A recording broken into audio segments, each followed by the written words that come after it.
Some viewers may find the following video disturbing. Viewer discretion is advised. It's over for Jeannie Mai and Jeezy. The TV personality and the rapper are divorcing 2 years after saying "I do," Access Hollywood has learned. Rapper Jeezy files for divorce from the Real alum Jeannie Mai 2 years after they tied the knot. Jeezy has filed to end the pair's marriage in Fulton County, Georgia, according to multiple reports. Per the reports, Jeezy is seeking joint custody of the couple's 1-year-old daughter, Monaco, and say the couple also has a prenuptial agreement in place. All right, last but not least, Jeannie Mai and Jeezy. But then I told you this was nothing but a rebrand for him. The entire world was shocked to find out that these two were going their separate ways. Now, not only was the world shocked, but Jeannie was also shocked because Jeannie posted an adorable video of their daughter Monaco praying for her daddy's book to be successful. Got me? Yeah. Boom. Boom. Okay. Amy. Oh, let's go. Boom. Hi, God. Oh gosh. How are you? I am. I'm fine. I'm fine. God, Guys. I want to thank you Thank you. for my family. Honey. God, Guys. I want to thank you Thank for you. my food. Thank you. And God, Guys. thank you Thank you. because my daddy Hey, Daddy. made the New York Times Hey, bestsellers list. Thank you Thank you. for my daddy Hey, Daddy. and his work Hey, to help people hey, Papa. believe in themselves, Hey, just like hey, son. he teaches Hey, second. me. Hey, Amen. hey. That was too cute. Monaco is so adorable. Now, unfortunately, the beautiful baby's prayers did not stop Jeezy from going to that courthouse to file. So now let's find out what actually happened, because there's a lot, y'all. And when I say there's a lot, there's a lot. I'm going to do my best to condense everything, but there was just too much going on. Let's read the divorce petition, the one that Jeezy filed. So here we have the petitioner, J. Wayne Jenkins, and the respondent, Jeannie Mai Jenkins. Complaint for divorce and other relief. Comes now petitioner J. Wayne Jenkins and brings this complaint for divorce and other relief against Jeannie Mai Jenkins, named as respondent above, and shows to the court the following. Petitioner is now and has been a resident of the state of Georgia for 6 months, next preceding the filing of this complaint for divorce and other relief. Respondent is a resident of Fulton County, Georgia, and is subject to the jurisdiction of this court. It is anticipated that respondent will acknowledge service of process. If respondent does not acknowledge service, she may be served as provided by law. The parties were married on or about March 27, 2021, and they are currently living in a bona fide state of separation. The marriage of the parties is irretrievably broken. There is no hope for reconciliation. Red flag. This man done threw in the towel not even 2 years after getting married. My goodness. What was really the problem, Jeezy? The parties have one minor child as issue of this marriage to M. Jenkins, a female born in 2021. The child is in the present care, custody, and control of the parties. Petitioner desires that the parties share joint legal custody of the child on a temporary and permanent basis, and that final decision-making be established in accordance with the best interest of the child as determined by the court. Petitioner desires that the parties share joint physical custody of the child and that the specific parenting time schedule be determined by the court consistent with the best interest of the child. Petitioner states that the party has an obligation to contribute to the support, maintenance, and education of the child, and child support should be determined in accordance with Georgia law. The parties entered into a prenuptial agreement dated March 26, 2021. That was duly signed and executed by both petitioner and respondent on March 26, 2021, hereinafter the prenuptial agreement, and which resolves all financial issues incident to this divorce. The prenuptial agreement should be enforced, and the terms set forth therein made the final order of this court. Red flag. That is not enough time for somebody to read over court documents and sign it. Why did he wait so long to give her a prenup? Let's read this article titled Reasons Why a Prenuptial Agreement May Be Unenforceable. The claimant must prove to the court on a balance of probability that either the agreement was signed under duress, coercion, undue influence, or that the respondent failed to provide complete disclosure, generally on a financial basis. Let's read the case that set the precedent for this law. In Friddle versus Friddle, the husband had his 5-month pregnant partner sign a marriage agreement, which she was not given an opportunity to review alone or with independent legal advice. The court found that since the wife did not want to have her child out of wedlock, and she was affected by the stresses of being coerced to sign an agreement well into her pregnancy without the opportunity to seek legal advice, the marriage contract was unenforceable. The court found that the circumstances surrounding the signing of the contract were not outweighed by any benefits within the contract. The contract provided for a settlement of $6,800 per each year of marriage when the husband made over $750,000 per year. This was exacerbated by the fact that the wife gave up her career to look after their child and thus reduce her earning potential. Red flag. Sir, you make $750,000 a year. He was being cheap, y'all. The court also found that duress/coercion is present in the form of threatening to divorce a partner for failure to sign the agreement.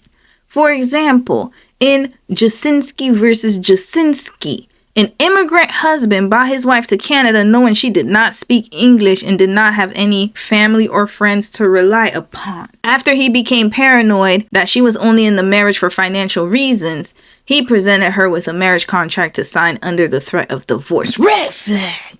You went and got her from another country and then you want to sit here becoming paranoid that she only wanted to marry you for financial reasons. Why didn't you marry somebody from your own country? Oh, because you couldn't, because you were dusty. That's all that is. She had no opportunity to seek legal advice, and the court found that she did not comprehend the consequences of signing the contract and ultimately declared the agreement as invalid and unenforceable. Of course, she couldn't even speak English, y'all. The court found that it made no sense for her to sign the agreement when she would have already gained the rights under the Family Law Act, as a couple was already married when he presented the contract to her. The court will not uphold marriage contracts, and especially when there is an inequality of bargaining power between the parties. Let's see if Jeezy or Jeannie gets their way with this, because he did have her sign it under duress.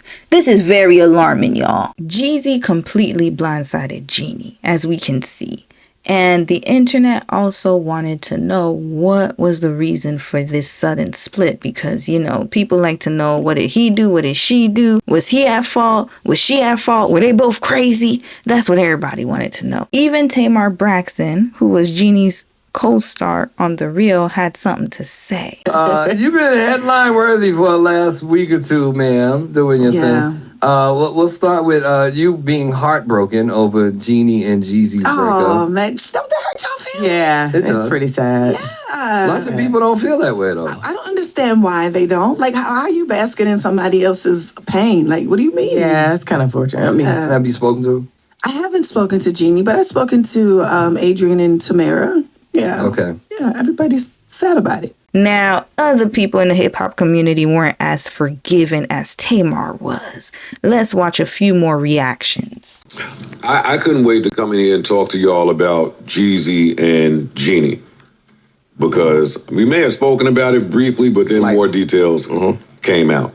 And the details were, we are separating not because of infidelity, but because of different family values. Yeah. Someone with knowledge close to the source says. Yeah, what their quote was, so like you said, someone with knowledge close to them said they didn't agree on certain family values and expectations. They had different views and each felt like their needs weren't being completely met.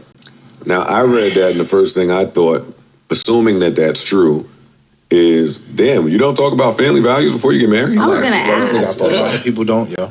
Before you start dating, damn near. Even like what I've learned, is you need to discuss all that shit prior to having a child, prior to getting married, or like, yo, what religion is the child gonna be? That's something big, like that we might just think automatically, oh, I'm Christian, or yo, is the kid gonna eat meat? Like all of those types of things I think need to be discussed prior to. How you punish children, child rearing. That's huge. Yeah. A lot of times we just be in the moment. Okay, what you know that we don't know, because in the public side, they just got married. I'm not buying into it. He may have married her because of her core values. There's certain things that she will not do because of her family. That's the reason he was willing to buy into that and tie into that. The surface looks good, but we know underneath the surface, it be other stories going on. Let's break it down. It's Jeezy. I ain't taking nothing from his wife. Jeannie Mai, she's a beautiful woman. She had any. It's Jeezy. He loved who he loved. He said I do and committed to who he chose to do that to. Right. But right here at a time when pushing a new album, about to drop a book, got different deals, people around him who's had a certain level of success. Although Jesus had a certain level of success, there's certain things he has not done in his career that puts him at that pinnacle. You know what I'm saying? And I feel like he felt like, now's the time that I could share this world with somebody on a real level, but I need a candidate who's not gonna fight me, who's not gonna go against me, who's gonna let me lead, who would allow me to be who the I am. And I think she sold that for him. She gave him that. But then after they got married, she didn't have a job no more. They got a new baby. He on the road promoting a new album. And it ain't like it's a shabby promotion of a new album. It's Jeezy. So when he going out on a tour, even if it's a promo tour for the new album, it's a concert. He could drop 30 bangers back to back. You know what? Young Jock ain't lying. He is basically giving us insight into Jeezy's mindset. Young Jock understands Jeezy because they're both rappers, got a whole host of baby mamas. Well, at least Jeezy has 2. Young Jock, we don't even know how many. He has so many. He understands Jeezy on a fundamental level because he and Jeezy are the same type of man. This is where patterns come into play because remember, we learned in Japan, he likes to be the leader. Whenever he was out in the streets, he liked to be the leader. He always wanted to be the shot caller. And in his marriage, that was expected. And so it looks like his ex-baby mothers didn't fall in line. And this is why he would leave the relationship expeditiously. Now with Jeannie, she thought that she had a one-up because she's a wife and a preference. And also he probably had the mindset that she's very submissive because she comes from an Asian household, not even knowing Mama Mai. Mama Mai is anything but submissive. And if she was the one who raised Jeannie, then best believe Jeannie was going to exhibit those character traits, whether he liked it or not. Jeannie made a mistake because she wasn't able to keep up the act of being something she isn't. And you got to be real with yourself. But again, we could see that she never was. And so this is why she reverted to her old patterns and ways. So if you know that you're not the submissive type of wife, please let it be known. In October of 2023, Jeezy broke his silence. For the first time, Jeezy is speaking out about ending his marriage to Jeannie Mai Jenkins for the first time since filing for divorce in September. On Thursday, the rapper 46 released a statement about the decision he and the host of The Real 44 made to end their marriage after 2.5 years. There was no decision. You filed. So I don't think there was a decision made here. Red flag. Jeezy, who do you think we are? We know what's really going on, but let's read what you had to say. The decision to end this chapter in my life was not made impulsively and comes with a heavy heart, the Grammy-nominated artist said. Despite this, my love and respect for Jeannie remains, and the time we spent together holds a cherished place in my heart. Our beautiful daughter is the best gift from our relationship, and I am committed to assuring she feels the love and stability she deserves. During this period, I kindly request that you respect our family's privacy as we focus on healing. So now come to find out, these two were still living together, even after Jeezy filed, my goodness. So TMZ reported that Jeezy was still living with Jeannie Mai during divorce. Uncomfortable situation for sure. Red flag. Y'all have the money. You could have stayed somewhere else, sir. You filed. I think it's best that you separate yourself. This is a very unhealthy and tense situation to be in. I could understand if you both didn't have money and you kind of had to grind it out and ride it out and then go your separate ways. but you're both millionaires. However, I don't know their finances. Maybe they're just living paycheck to paycheck. Hell, millionaires can also be living paycheck to paycheck too. That's a fact. Jeezy and his estranged wife, Jeannie Mai, are still living under the same roof as their divorce grinds through the legal system, but it's as awkward as it could be. Sources familiar with the situation tell TMZ Jeezy and Jeannie are still living together in Georgia, but there's very little interaction going between them. They cross paths as they come and go from the house, but that's about it. We're told the priority for both is their 1-year-old daughter, Monaco. The divorce came as a total shock to Jeannie, so there's a lot of anxiety and tension in the home. Of course there is. As we reported, Jeezy filed for divorce in Georgia this month, claiming there's no hope for reconciliation. We're told they have a prenup, and it's likely it does not favor Jeannie, which just amps up the tension. Jeannie was also at the center of cheating rumors, with some folks thinking she had a thing with Access Hollywood co-host Mario Lopez, but a source close to Jeannie told us that was absolutely not true. I don't believe it either. Sis loves her dark meat on the side. Ain't no way. Jeannie Mai Jenkins breaks silence for the first time on social media since Jeezy filed for divorce. This is what sis wrote on IG. Sometimes you need to take a break and disconnect to heal. Now the whole world knew that they were getting a divorce. Y'all saw the reactions. And we thought that they would have had an amicable split, being that they were so in love. Remember, they were showing us riding bicycles and being in cars. And she said he's her soulmate, the love of her life. And he said that she's solid. They had this amazing love story. And sometimes, things just don't work out. Sometimes that does happen. And so people thought that they would have been able to quietly divorce and just go their separate ways. But these two folks showed their behinds, y'all. Now let's get into it, because Jeannie was filming a CBS game show with Damon Wayans Jr. titled Raid the Cage. So she was booked and busy. Now, when she went on the Sherri Shepherd show, she broke her silence about what transpired between her and Jeezy. And I know because I'm one that has been through it, and we are praying for you, but you're going through this divorce. How you doing, Mama? I'm not going to lie, it takes every day to just really sit and just be quiet in your thoughts, take care of me. But one thing I know is you give God your pain, he will give you his power. So every day, I'm like, here you go. You got room for more? Here's some more. Here you go. I'm just taking it day by day, I know mine was, I was like, being on my knees, I'd be like, just give me enough light for this, where I'm at, and show me what my assignment is today. I couldn't worry about nothing else. Yes. You just got to put on the blinders. Girl. Absolutely. And turning off everything helps too. Yes. After that moment, I just turned off every single device in my house, and I really tuned into the voices I really needed to hear, which was me and the truth. That's it. That's it. I know when I went through it, Jeannie, and because I had married my best friend, Jeffrey's father, and it was devastating to me. Red flag, that man was a total bum, y'all. B-U-M, capital B-U-M. We not even get into Sherri and Jeffrey. She should have never married him to begin with. Sis was way out of his league. But that's another story for another day. Let's continue on to Jeannie. The best thing about her is that when she meets people, she gets to teach them a little bit of Vietnamese from what she learns, and then she picks up English from everybody around her. And so to be a proud Black and Vietnamese woman in America, that's all I need from that little girl. Jeannie and Jeezy made it seem like things were amicable between them and there was no ill will towards them. They just wanted to raise their child. Jeannie spoke nothing but positivity towards her and Jeezy's situation, and they were just trying to go through this process and also learn how to co-parent with one another. On November 7th of 2023, Jeezy decided it was his turn to speak his truth. His life is a funny thing because, I always saw myself, my vision of myself was, well-manicured man, good skin, wedding band, plain Jane Watts, even though I'm wearing this right now. That's not plain Jane, by the way. That's I very wore the reminiscent one, right? of Hustler days. I feel, that's a little hustlery. Well, it's supposed to be plain Jane, but I felt a little spicy today. That ain't plain Jane.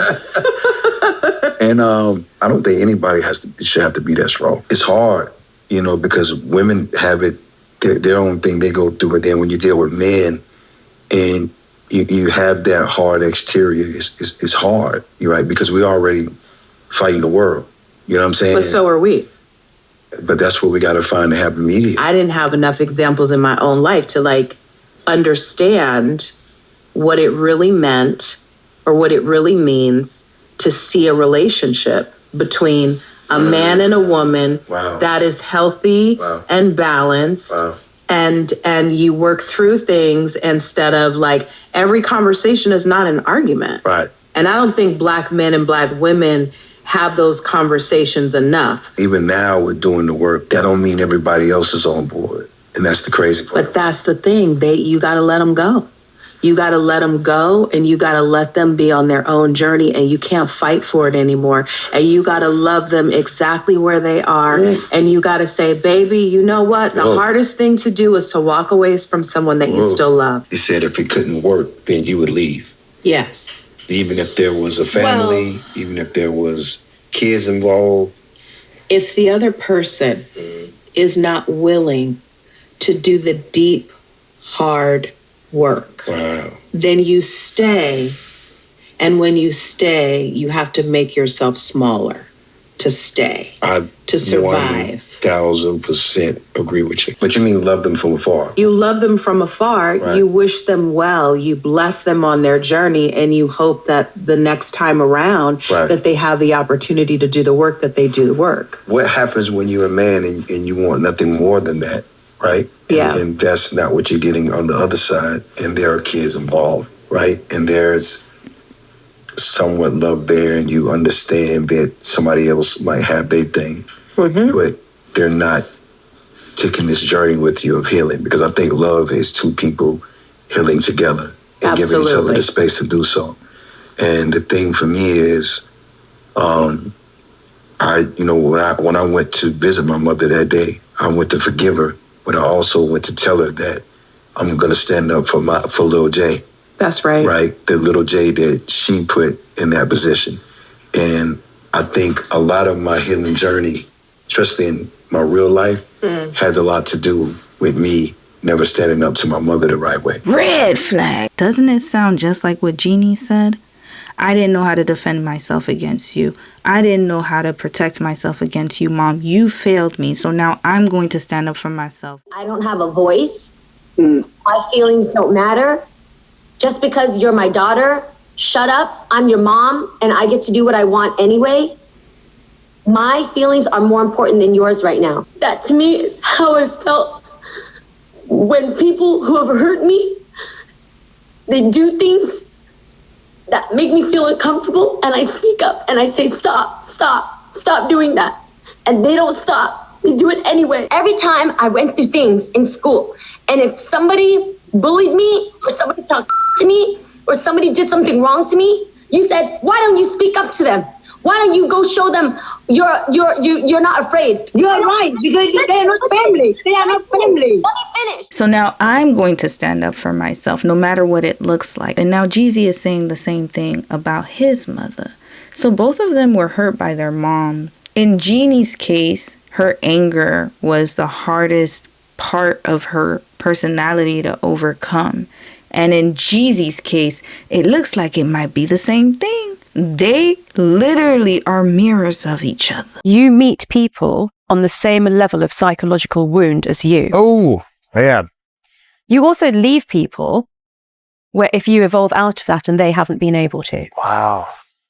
Which I think goes back to one of the pieces of content I heard you talk about, which is like the sense of smell connecting to someone's stress levels or anxiety levels. Like you'll kind of attract a similar nervous system, or I guess a certain similar, like, I don't know, stress level. Yeah, is that right? It's not smell. It's sensing, not through smell, the level of the stress hormone. Yeah. Interesting. But that's short term, right? But the inner child and shadow stuff is longer term. Gosh, that's fascinating. Yeah. So you think we attract people based on our psychological wounds? 100%. Wow. And as we start to heal and grow, if the other person's not healing and growing, we kind of pull away. Mm-hmm. Wow. I'm saying that if your partner hits the wall and you're not quite there yet in your personal growth, you have a big decision to make. If I'm ready and my partner's not, what happens? Well, how do you know she's not? Let's just say I knew. Like it wasn't, what do I do? You're my sister right now. I'm your sister. Well, you giving me some advice, hypothetically speaking. Well, you don't want my advice, because my advice is I'm out. Really? No, I don't give up easily. Right. I will never give up on someone I love. I don't care how high we are or how low we are. That's how I feel about I love me now. Yeah. There's a point I didn't. So I can't give up on myself. That's choosing yourself. Is that wrong? No. That's the ultimate freedom. And it was my younger self, the same face in this That's picture. amazing. And I said, what's wrong? He said that I'm tired of everybody. Like, he basically was trying to tell me he's tired of not being able to trust. I think you want the balance, right? I think women want leadership. They want to feel protected. Do they want leadership? Well, it depends on the woman. Right, yes, sir. Red flag. So what you trying to say, Jeezy? Oh, you throwing shots at your soon-to-be ex-wife. What type of leadership we talking about? You see, this is where we have to be honest with ourselves. And Jeezy is clearly struggling with honesty here. What he wants is for somebody to be his lapdog. I'm being honest, y'all. He wants to be able to delegate and you just follow up behind him. He wants that. I can clearly see that. Jeezy has a savior complex. From the looks of it, he likes when people praise him. And he likes to be the one in charge and running everything. But what we haven't talked about is your current marriage. If you've done all of this work and you've given yourself that grace, and you've given yourself that space to grow, and you've given yourself permission to love self, right? Then what happens when a man gets to the point where they're just like, okay, I'm filing for divorce? Integrity intact. I could never say anything that would not honor somebody. Absolutely. But I can tell you that this has not been a easy journey. Right. I can tell you that I'm saddened. I can tell you that I'm disappointed. I can tell you that I'm uneasy. God has put me in a different path. And that path is going to entail for me to take care of myself and to love myself and to be in the best situation that I can thrive as someone who's been through all the things that I've been through. It's kind of something you can't explain. Yeah, you can't. The real thing is like, I don't like to fail in anything, especially when I know what you've poured in. Right. And, as I sit across from you, like I can only be responsible for myself. True. And I can only do what I can do, right? And I can't expect someone else to do what I'm doing. But did you go to therapy with her? Yeah. Okay, that's good. Right. So you actually addressed it, right. Tried to work through it, tried to do the work, and it just was like not happening. No. Well, then you tried. Yeah. I don't know about for you, but for me, it is a switch. You are my sister, and this is a safe space for me to say what I need to say, because at times when we're at our lowest, we need our sisters, just like you got. Yeah. Like I'm sitting across from you. Yeah. Which is why I wanted to have this conversation with you, because I want to personally tell you that you embody what a well-minded, grown-ass Black woman is supposed to be like. And we stand with you always. And the reason why I wanted to talk to you, because you are my sister. And this is a safe space for me to say what I need to say. Because at times when we're at our lowest, we need our sisters. Red flag. No. Please stop. No, you don't need us anymore, Jeezy. Go on your way. Go on about your business. Because you didn't have nothing to say about the sisters when you was being the dark meat on the side for Jeannie and whatnot. Public service announcement. To all of you men out there who think that women are going to be your backbone, please be on notice and be advised that Black women are no longer doing that. I'm speaking for the collective, because you're not going to do it on my watch. Not on my watch. Not on my watch. We gonna pack him right up out of here with that message. Pack them up. So y'all heard Jeezy. It was something that he just had to do. Jeannie failed the submissive wife assignment, and so she was no longer part of the program. Now, in December of 2023, so a month after Jeezy's interview, Jeannie went on the Jennifer Hudson show and revealed some more information. Jeannie, things are different from the last time you were here. Some unexpected news broke about your marriage. I was going through things, and marriage ended in divorce, and it was kind of hard. So yeah, it's what I'm dealing with day by day, you know. And how are you doing now?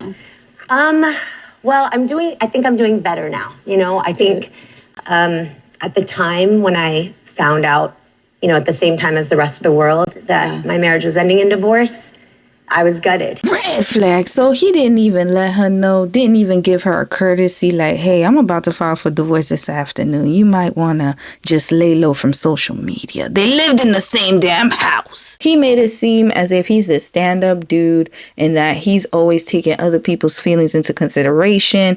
I was assuming that they both had a conversation prior, but nope. She found out just like me and you all on the internet. This is extremely diabolical. And it just shows how petty this man was or is, because I don't think he's changed, to be quite honest with you. At the end of the day, Jeezy, all that you were saying, oh, my sisters, you know, we need you at this time of need. Look at how you did this woman dirty, and now you want to come back to the community asking for forgiveness and support. Sir, good night. So, yeah, today it's about picking up the pieces. It's about discovering me and being a mom to the best blessing in my life, my little girl. Here, I met the most broken version of me. I also met the strongest version of me. I love how you said that. This divorce just kept getting uglier and uglier. In December of 2023, Jeannie claimed in divorce docs that Jeezy cheated on her. Let's read a TMZ article titled Jeannie Mai fires back at Jeezy's divorce claims, insinuates he's a cheater, and prenup says it'll cost him. So sis was worried about the money, y'all. That's what she was worried about. So let's read. Jeannie Mai has responded to Jeezy's divorce petition, and she is more than insinuating he cheated on her and claims that will have a huge effect on their prenup and division of assets. I'm assuming they had a clause in there. According to legal docs obtained by TMZ, Jeannie more than insinuates her estranged husband is guilty of infidelity. Her lawyer writes, wife reserves the right to amend this counterclaim to add other grounds for divorce, but which wife does not wish to specify herein at this time, in the hope this matter can be resolved without having to disclose such conduct publicly. But it gets even more pointed. Wife further shows that court should enforce paragraph 8 of the prenuptial agreement regarding infidelity, which provides in pertinent part that in the event that either party engages in sexual relations, an emotional relationship, or is emotionally or sexually suggestive in communication with a third party via all forms of electronic communications, including but not limited to texting, sexting, FaceTiming, social media, and or direct messages or DMs, shall result in a significant financial penalty upon the adulterous party. In other words, she's accusing Jeezy of being unfaithful and claiming he's gotta cough up a bunch of dough as a result. The docs do not say who exactly Jeezy was allegedly banging, sleeping to, or seeing. Jeannie coming out with her cheating allegations is super interesting. As we first told you, Jeannie was being accused of cheating on Jeezy with Access Hollywood host Mario Lopez, but a source close to her told us it was BS.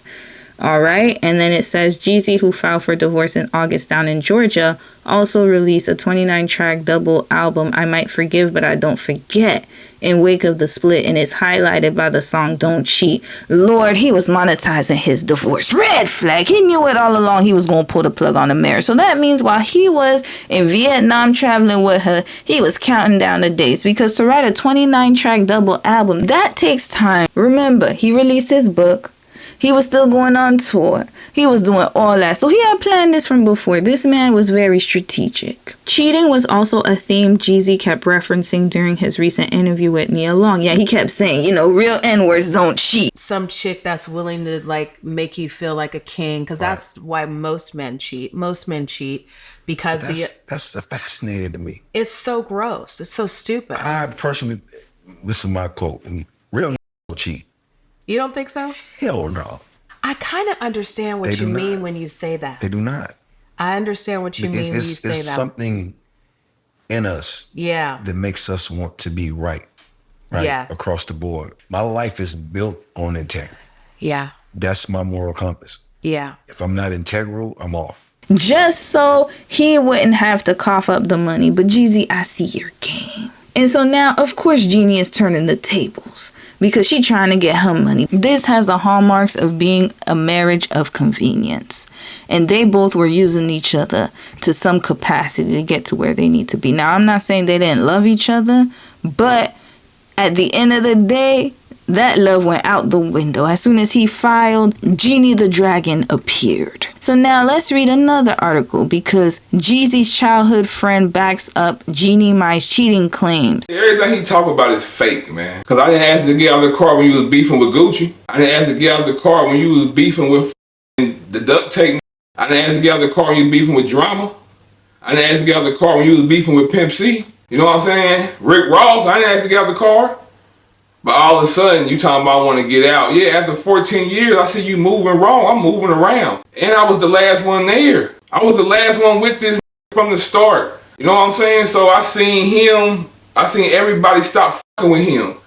And I seen him stop fucking with everybody. But I was still there holding it down. Jeezy, you're not a real nigga. You know why? Because your wife just came out and said you cheated on her. And I believe her, because I know you, nigga. I know you. And I could probably pick on who you cheated on with her with. Because a few I know you still stay in contact with. I know, because they told me. I talked to them. You the same. And I know this. This ain't never been loyal to shit. He wasn't even loyal to a dog he got. He had got a dog. He got that dog away in like 2 weeks to a he couldn't do. He's not loyal. It's all good. And T.I., I know that's your city, but you gotta move over.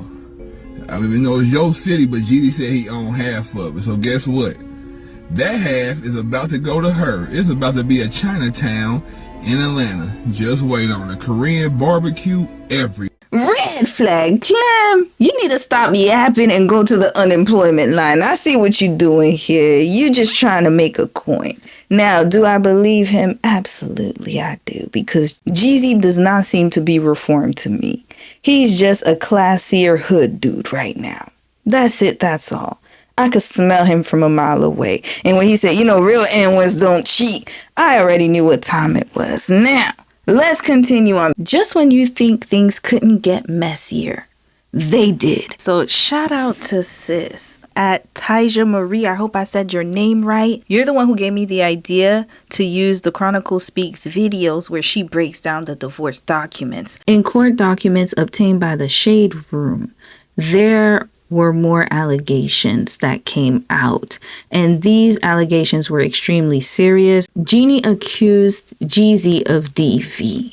So let's read the documents. I'm going to read what I can. Trigger warning, y'all. This is going to be extremely disturbing. Court documents obtained by the Shade Room detail the history of DV and child neglect allegedly at the hands of Jeezy.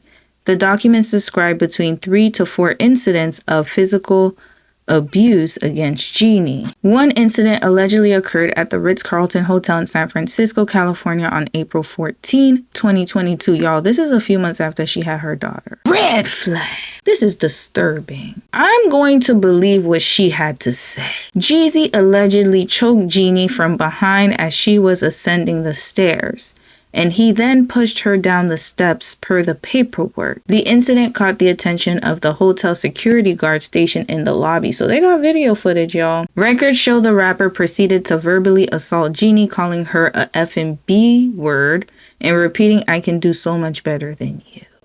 He has anger issues. So this is why I believe what she's saying. Now, what I also believe is that she had anger issues. And so I can only imagine how this actually went. This reminds me of Halle Bailey and DDG. Not only are DDG and Jeezy rappers, they both also had traumatic childhoods, and they're both Libras. I'm just gonna put it out there. Listen, don't shoot the messenger here. I'm not saying all Libra men are bad. Absolutely not. There are some phenomenal ones out there. All I'm saying is that if they have the same patterns as these men, then you might want to double check and do your research. That's all I'm going to say. Another incident allegedly occurred 3 weeks after Jeannie gave birth to her daughter Monaco in January 2002. Reports state that during a conversation inside a parked car on January 18 of 2022 in Miami, records show that Jeezy requested that the driver step outside the vehicle and began to berate Jeannie. Red flag. This is exactly what he did when he was beating up his son Jadarius. He always had people around him. So there were witnesses, y'all. This is why I'm inclined to believe what she said. Let's continue. At the time, he hurled insults such as "you whore" and said, "I can't wait to divorce you when we get back." Jeannie was held against her will inside the vehicle. While trying to escape, Jeezy allegedly struck her with a closed fist across her cheekbone and eye. My goodness. The attack reportedly caused her a subconjunctival hemorrhage. You want to know what's really eerie about this situation? On January 6th of 2022, Jeannie posted a video titled "Fortune Teller Predicts My Future," and let's hear what he had to say. Ask your mom. He doesn't know, no Facebook. You didn't. No, he have no Facebook, have nothing, gone. You didn't tell him anything? I did give him the year. Joe, is this my last marriage? Okay, on your palm. Yes. You have the second one. You have a second one. That's right now. Okay. Oh, right now, second one? This is my second one. Okay. Do you see another one? I hope she doesn't have second one, third one. Joe, this is a very important question.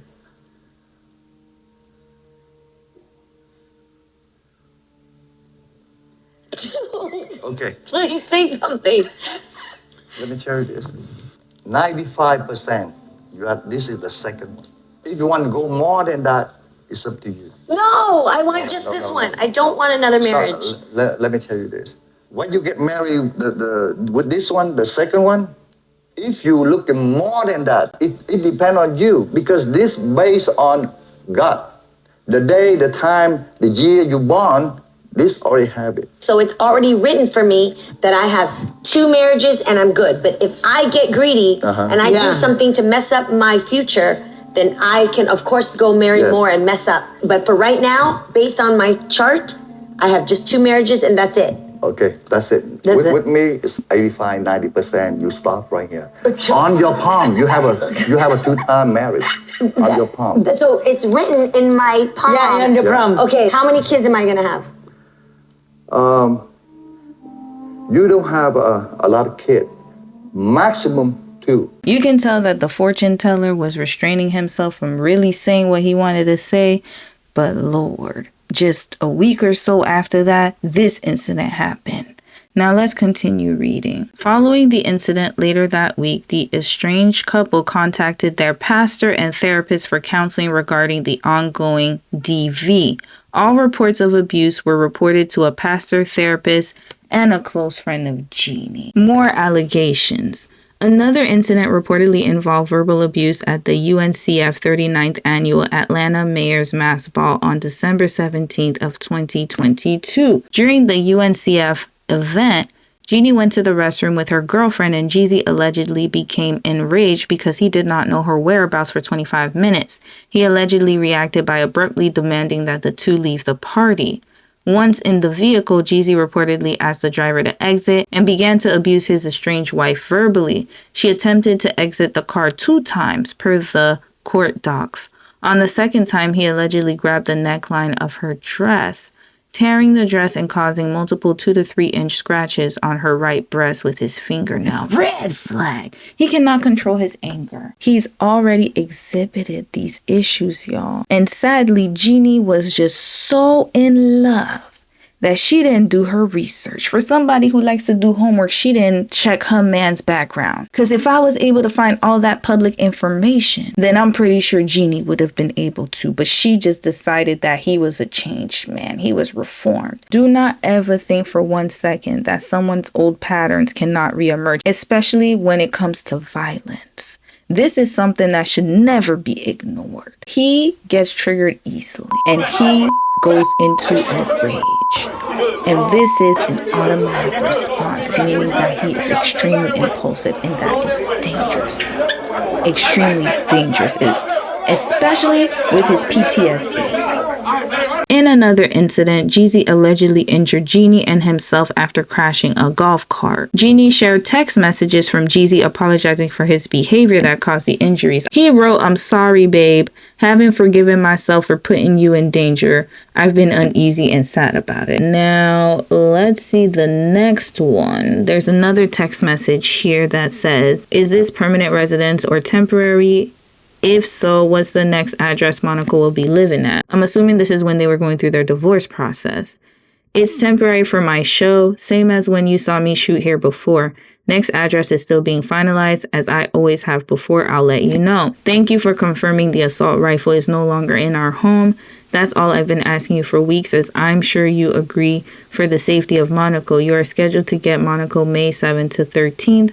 Are those dates still good for you? If so, can we coordinate getting her to you?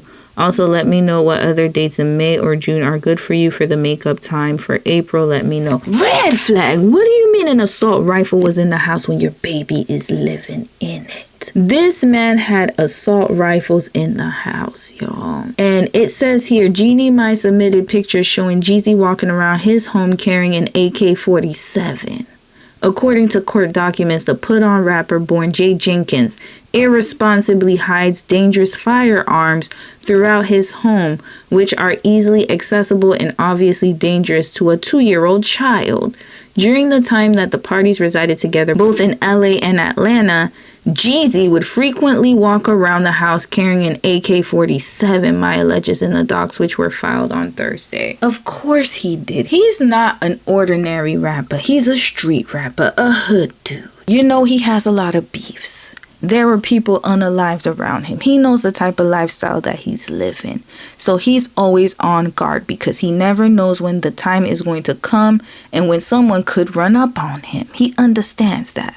However, this is very unsafe for a child to be in. And Jeannie, you knew this, and you still let him do it up until the time that he filed for divorce. Red flag. It was always a danger. You just didn't care.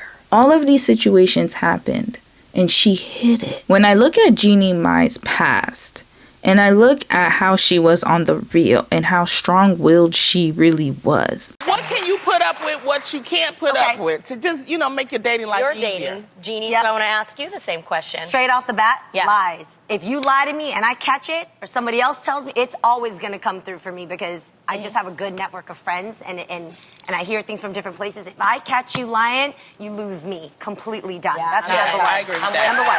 I can handle anything. You gotta tell the truth. Yes. And then I think number 2 is consistency.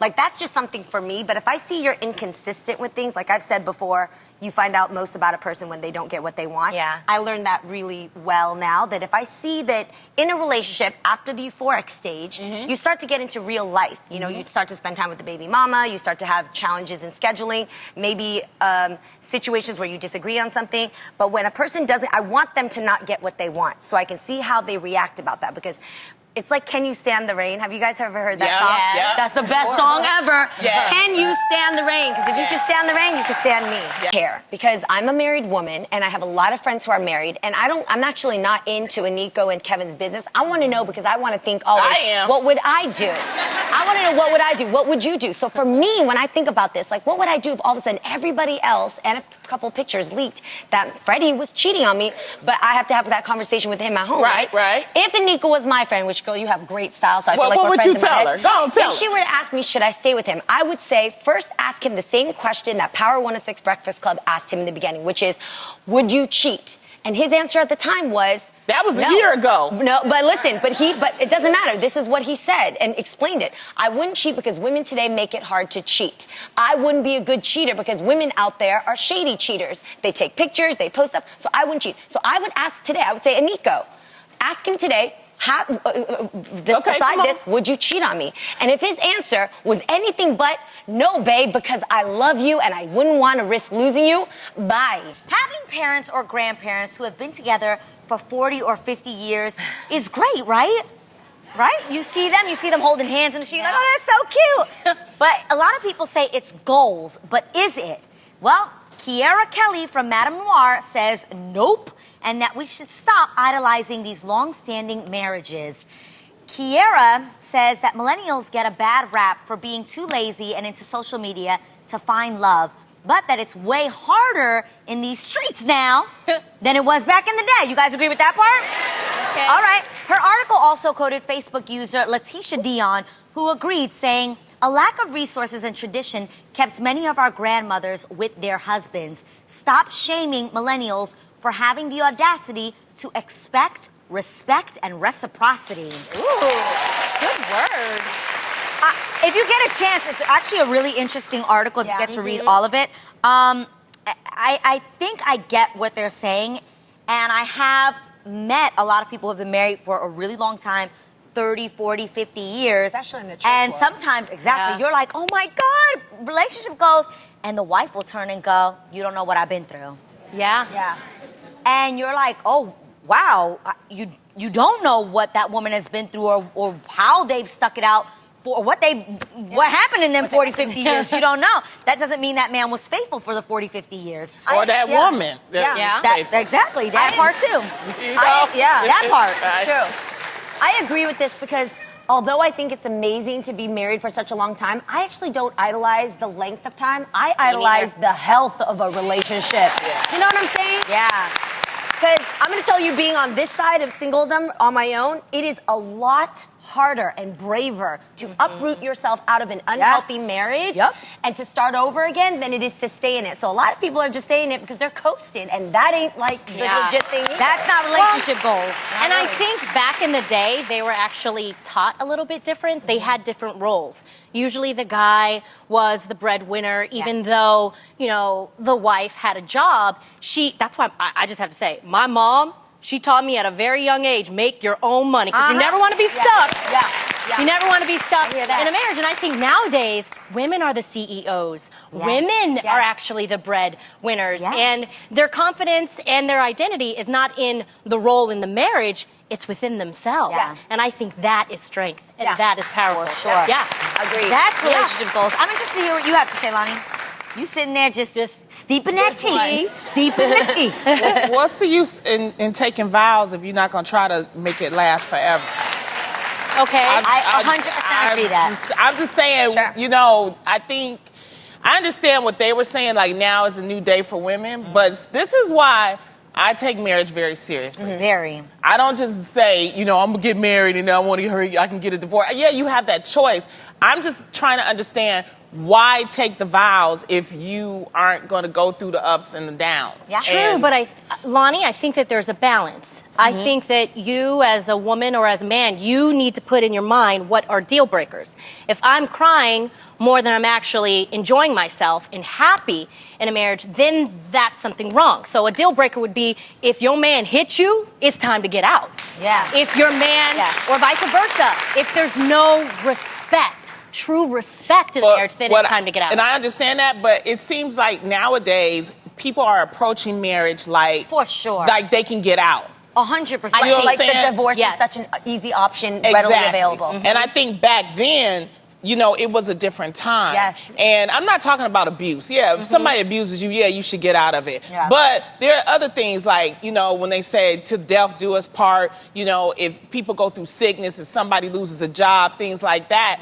That's why I'm saying, as women, I think you should seriously consider marriage, because if I ever got married again, I would really want to say I'm going to hold out. And I don't think nothing's wrong with a long marriage. And it's a beautiful thing to see two people be able to be partners for 40 and 50 years. It's great. It really shows you that you never know. When it came to Jeezy, she let him get away with a lot. And this is what being submissive gets you. This right here. You're gonna be accepting of him doing whatever he wants because he's going to tell you, I'm protecting our home. We don't need to hire security guards like normal people. We don't need to have home alarms like normal people. No, I'm going to secure our home because I know what's best. And she's just trailing up right behind him, putting her daughter in danger. Not only her daughter, but the people who keep coming up in the house when she's filming, hello, honey. So please. Now, I'm glad that you finally spoke out, but sis, you should have been left him if he was doing all of that. You were in danger at that time, but you didn't care because you wanted to keep up the facade that he was this great husband, even though a lot of people knew that he was the same old hood dude. He never changed. Y'all, there's more to the story. And shout out to you, sis, at Tyja Marie. I hope I said your name right. You're the one who gave me the idea to use the Chronicle Speaks videos where she breaks down the divorce documents. So this Jeezy and Jeannie Mai divorce has taken yet another turn for the worse.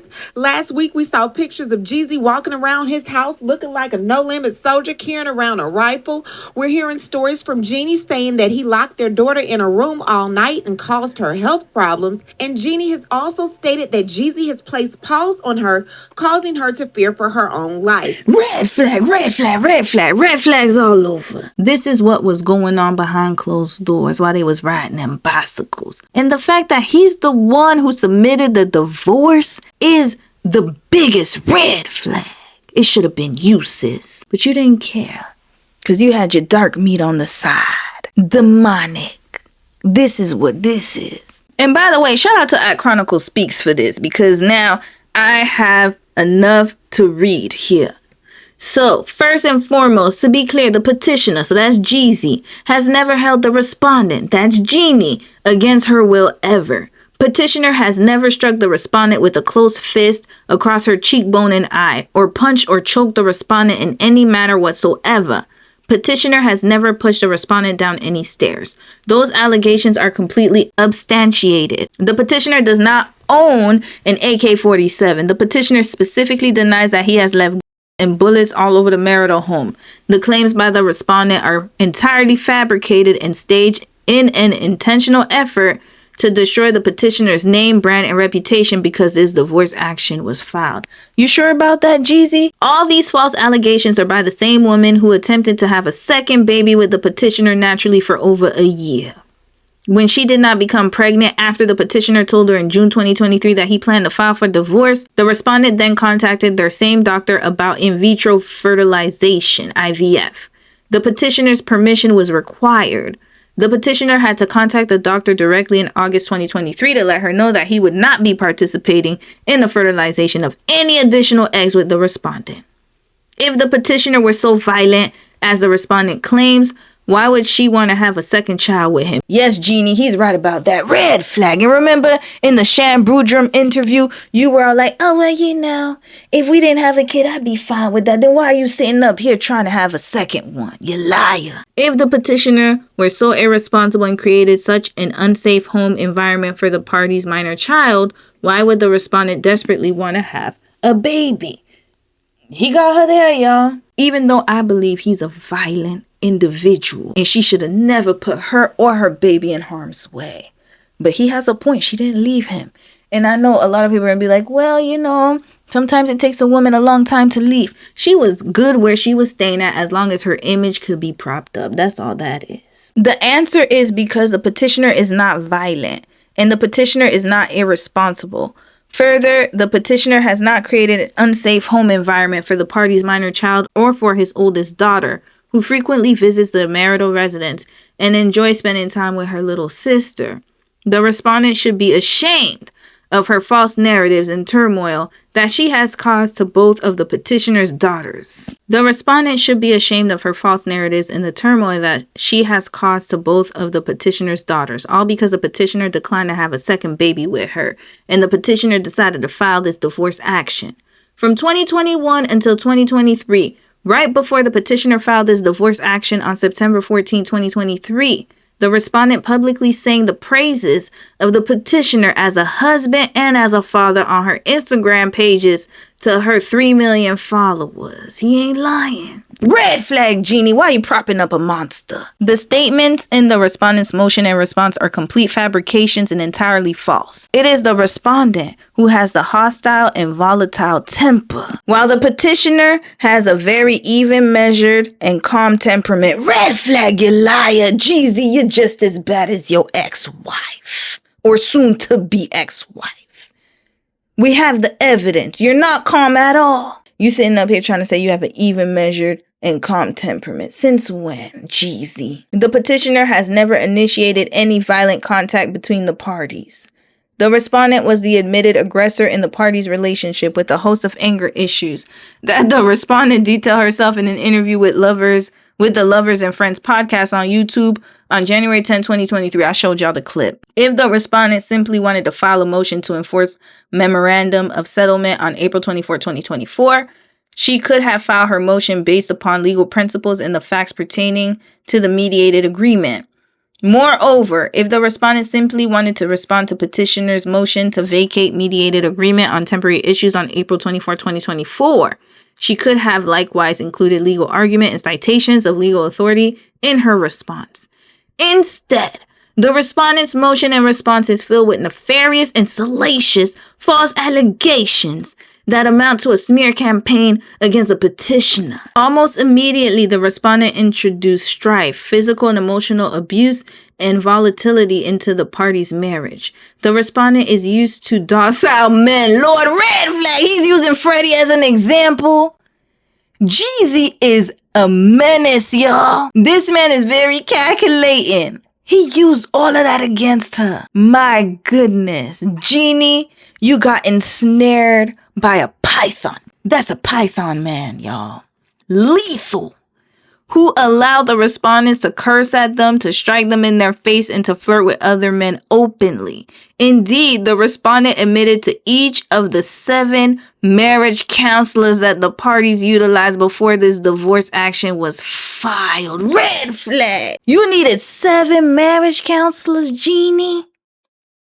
7 of them? That's too many counselors. Why couldn't you stick one? First of all, you hopping from counselor should only be in the beginning when you're trying to get to know who would be the best fit. Why do you need to go to 7 counselors, sis? Like I said, I don't think she was getting medicated, y'all. Sis needs help. She wasn't going to real therapy that was going to help her. She was getting these little techniques and methods. Oh, it's going to help me. If you have a brain dysfunction, especially ADHD, you need to figure something out. I'm not saying everybody works with medication. What I'm saying is that for some people, if they go unmedicated, it might work for them. But for others, you need it. Such as myself, I need it. You need help. 7 marriage counselors could have never saved this marriage. Just like she admitted in her interview with the Lovers and Friends podcast on January 10th, 2023, that she has a really hot temper. The respondent further admitted that if the petitioner ever called her out on anything she did, her first reaction was to say to the petitioner, "Who the F do you think you are?" After much thought and consideration, the petitioner contacted his lawyer to prepare his complaint for divorce and other relief in June of 2023. The petitioner did not arrive at the decision to file for divorce lightly or on impulse. You sure, Jeezy? Because you're very impulsive. The parties had sessions with 7 different marriage counselors, other therapists, and spiritual advisors to no avail. Nothing worked. Of course nothing worked because neither of you wanted to change. Let's be honest. You didn't want to change. You were stuck in your ways. This is what happens when there's no accountability. Ultimately, the petitioner went to get the divorce documents drafted around his late mother's birthday, who passed away in 2021. Red flag. The women that he ended up finding were just mother replacements. Mother replacements, y'all. The fact that he did this on his late mother's birthday speaks volumes. I was able to find an Instagram post that Jeezy made when his mother passed away. Jeezy wrote, "You taught me to be a man when I was a boy. made me man up, be a father when I was a kid, raised me to be a natural-born leader when I was lost. You lifted me when I was down, inspired me when I had no inspiration, always told me I was bigger than my circumstances, my superhero, feared nothing or no one, no obstacle or setbacks, one of the only people in the world I could trust. When I had nothing or no one, I had you, Mama. You was hard on me. I thank you for that. You gave me confidence when I didn't have any. Made me feel like I can put the world on my back and walk barefoot. You never judged or down-talked my dreams or my downfalls. You just encouraged. I thank God you got a glimpse of the man and woman you raised and all the good we gave to the world. All because you gave it to us. My faith is strong. I know God has you now. We let heaven borrow our angel. Kiss my brother Michael. Tell him we love him and to take care of you. You are in a better place dancing and singing to your favorite songs with that beautiful smile on your face. I will continue to make you proud. I love you, Mama. Forever, Mama's baby. Don't worry, I got Trina and the family. Rest in heaven, our queen. Red flag. You're a mama's boy. He has a very complicated relationship with his mother. On the one hand, he says she was alcoholic, drew pew-pews on him, couldn't stand to see him because he looked so much like his father, kicked him out of the house at a young age where he had to fend for himself on the streets. And even up until she passed, he said that when he went to the hospital while she was sick and tried to talk about certain things, she wasn't able to remember because she had dementia. And so he never really got to have a true mother. Now, I don't know if she changed after his teenage years. It sounds like she did, according to his post. However, he has never really resolved it. He said that he forgives his mother, but the way he treats women tells me otherwise. This man is propping his mother up like a queen. I get loving your parents through it all. I understand that. And by no means am I saying that he shouldn't have that type of feeling or regard towards his mother. My point is that he hasn't resolved his mother issues. This is a normal occurrence in the Black community. It's like it doesn't matter all the trauma we go through. It doesn't matter what that person did to us. We still have to love them at the end of the day and prop them up to the public as if they were this best matriarch. And this is why the cycle continues. It's because we are making it seem as if this is normal behavior. He said, you taught me to be a man when I was a boy. Where was your father? Red flag. Made me man up to be a father when I was a kid. Red flag. Raised me to be a natural born leader when I was lost. She kicked him out of the house. This is what I'm talking about. The problem is that we don't break these generational curses. I'm not saying that he should have dogged his mother out on his post. Absolutely not. But none of what he wrote gives me queen energy. She was just his mother who had faults. And this is just a normal human being. That's it. But he's raising her up like she was Mother Teresa. This is the problem. Let's continue. The verification to the petitioner's complaint for divorce is dated June 15, 2023. Besides the fact that the respondent intentionally started an argument with the petitioner on the same evening when his mother passed away in 2021, the respondent has consistently demonstrated throughout the party's short marriage a lack of love, respect, and congeniality towards the petitioner, such that he could not stay in the marriage anymore. I actually believe him on that because Freddie said the same thing. Red flag, Jeannie. How you gonna argue with a man when his mama just passed away? Nonetheless, the petitioner did not rush to file his complaint for divorce, and he asked his attorney to wait about 90 days before filing. Thereafter, the petitioner told the respondent that they really needed to work on their marriage, and if things did not change soon, he would be filing for divorce. Instead of trying to improve their marriage, the respondent unilaterally decided a couple of weeks later that she would contact the party's reproductive endocrinology and infertility doctor to start the process of IVF implantation of another embryo to have a second baby with the petitioner. Red flag, you trying to fix your marriage with a baby, Jeannie? This is not smart. And for somebody who never wanted to have kids, it's very interesting and alarming that you wanted to bring a second one into this mess. Based upon the petitioner's information and belief, the cost for an IVF pregnancy is about $20,000 to $30,000. The respondent paid for all of these fees on her own because she desperately wanted to have a second baby with the petitioner, even after the petitioner shared with her that he had a complaint for divorce prepared and that he would file for divorce if the marriage did not improve. Her mind was in the wrong place. She wanted a second baby for what? I think she was really trying to save their relationship with a baby because, she probably felt like he just needed another baby so that he could love her again. Ignoring the petitioner as she would usually do, the respondent began getting the shots necessary for the IVF process, and she started taking the prescribed medicines necessary to produce a viable egg, as if this process would somehow change the petitioner's mind about filing for divorce. Yeah, I think that's what she was trying to do. And this irrational response is usually how unmedicated people are. The brain doesn't really function properly. And being that she was diagnosed with ADHD, ignoring him makes perfect sense. Sis is absent-minded. Extremely. This falls in line with the diagnosis. People think that you're ignoring them when you really, honestly, are just having an attention deficit moment. So she's ignoring him. That's one sign of ADHD.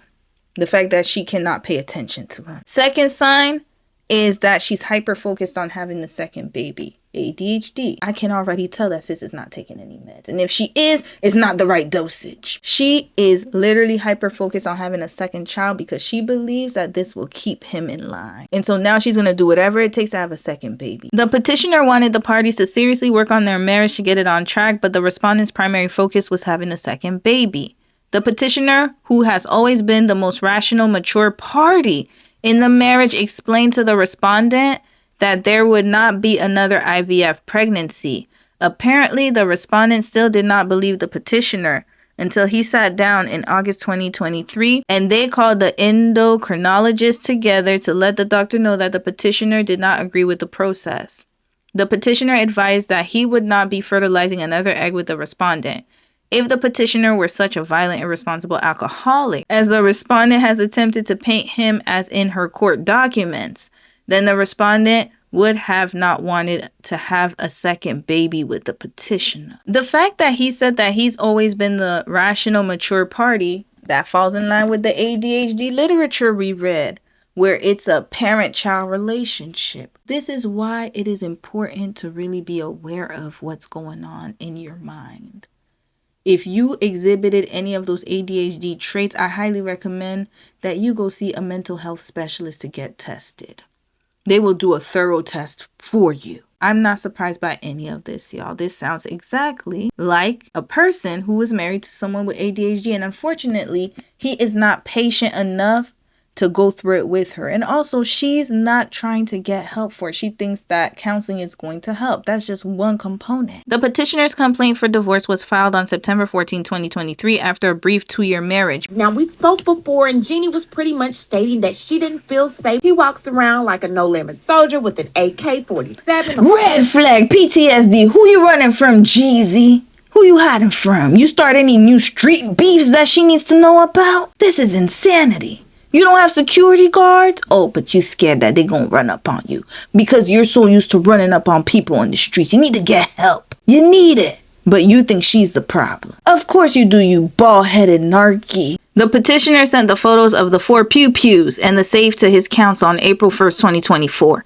And his attorney sent the photos to the respondent's counsel. In the response, respondent's counsel sent a photograph of a large pew-pew on the floor in the guest room on the basement. While the petitioner does own the pew-pew in the photograph, I thought he said he didn't own anything. Red flag. He said, I don't own an AK. What's that, Jeezy? What was that on the floor?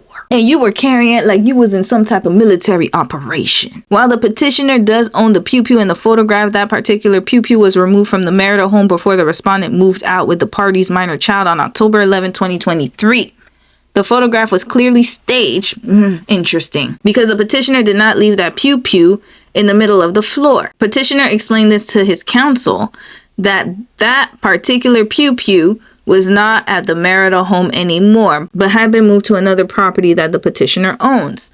Respondents' counsel sent an email to the petitioner's former counsel on April 1st, 2024 at 11:59 a.m. stating that the parties cannot move forward with the petitioner's April visitation until the parties get a consent temporary order in place. The petitioner owned firearms long before the respondent asked him to marry her, and all throughout the marriage. The alleged concern about the petitioner's ownership of firearms and gun safety only became an issue after the petitioner filed for divorce against the respondents. I already said that, y'all. She was mad. The petitioner has always exercised pew-pew safety, and he would never put the party's minor child or his older daughter in harm's way. You put Jadarius in harm's way, though. Red flag. When the respondent left the marital home on October 11, 2023, with the party's minor child, her last words to the petitioner were, "You will never see Monaco the way you want to see her. Get your 7 lawyers together because you are going to pay me." Now, I kind of do believe him. Sis does get angry. Does she even remember this? Who knows? Let's continue. There are so many false, fabricated, exaggerated, and self-contradictory statements in the respondent's motion and response that it is impossible to respond to each and every misrepresentation. Clearly, the respondent is making an intentional, concerted, and strategic effort to damage a petitioner's name, brand, and reputation. He did it by himself. He didn't need her help. The respondent has been instantly successful in her mission. She wants the goodwill that has taken years for the petitioner to build in the community destroyed. And for what? To posture before this honorable court? To win in the court of public opinion? How much will it ultimately cost a petitioner financially in sponsorships, endorsements, brand opportunities, and the like? Because the respondent has labeled the petitioner as a pew-pew-toting alcoholic abuser who has no regard for the health, safety, and welfare of his own baby girl. Seems like the respondent would have initiated this divorce action herself if the petitioner were such a nightmare of a husband. He was still a nightmare. She just was delulu about it and in the second place. Red flag, Jeannie. You should have filed. I'm so angry that I have to read Jeezy's side of the story because you couldn't get up and have enough strength in yourself to file first. This is the problem. Yet, with allegations and no proof, the respondent has single-handedly damaged a petitioner's career with a single court filing. Hopefully, once the truth is revealed to this honorable court, the petitioner's fight to be an active dad will not all be for naught. Red flag, you the one who started it, Jeezy. Talking about the respondent has single-handedly damaged a petitioner's career with a single court filing. How about you? You filed the first one. You forgot about that, but yet again, he did the same thing with Gucci Man. Oh, it was just a misunderstanding. I didn't know. I didn't do anything. You were the one who started it. You started everything. Mr. Snowman, hey, you. Continuing. Specifically, very soon in the marriage, the respondent began to demonstrate signs of manipulation and control. As soon as the parties who were newlyweds moved into their new marital home in Atlanta, the respondent's brother and the respondent's mother all moved to the party's marital residence without any regard for the petitioner. Red flag. I done told y'all about the Vietnamese family institutional structure. This is not surprising. This happens in a lot of collectivist and traditional cultures. They move everybody in. You need to be the one to be like, no, my house is my house, my humble abode. Move your mooching ass somewhere else. Her mama at her own house. Why is she at her house? Doesn't she have a husband? What is her grown-ass brother doing at her house? Just a bunch of enabling behavior. She is supporting her entire family. Now for this, I will give Jeezy a point. Because yes, you shouldn't have your whole family move in after you just got married. Then the maternal grandmother's best friend and her husband would come stay at the marital residence for 2 to 3 months at a time. That's too much. This is too chaotic. Too chaotic. Why were they staying in the house 2 to 3 months? This is not their house, Jeannie. This is too much. No one checked with the petitioner to see if this arrangement was agreeable. You know what it was? He was on tour, probably doing what he was doing outside her house, and she decided to have people over. That's all that is. She's used to the chaos. Moreover, if the petitioner did not agree fully and completely with the respondent on any issue, the respondent would not hesitate before cursing at the petitioner and aggressively slapping the petitioner in his face. I don't know about the slapping, but I do know that she does cuss a lot. And I believe that part. She has a hot temper. I don't believe that he just let it go like that. I think they was tussling. They give me DDG and Halle Bailey vibes where they were both just knocking each other, duking it out. I believe they both put hands on each other. The way her anger is inflamed and his anger, it was only a matter of time. Like I said, 4th of July. One of the first such times was very early in the marriage.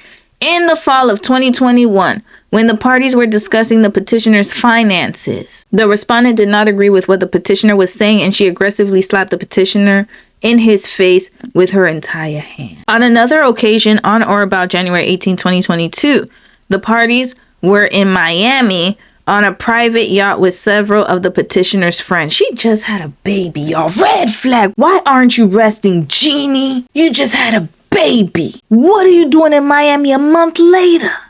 You need at least 3 months for your body to recover. While the petitioner went to utilize the restroom, the respondent gave another gentleman her phone number.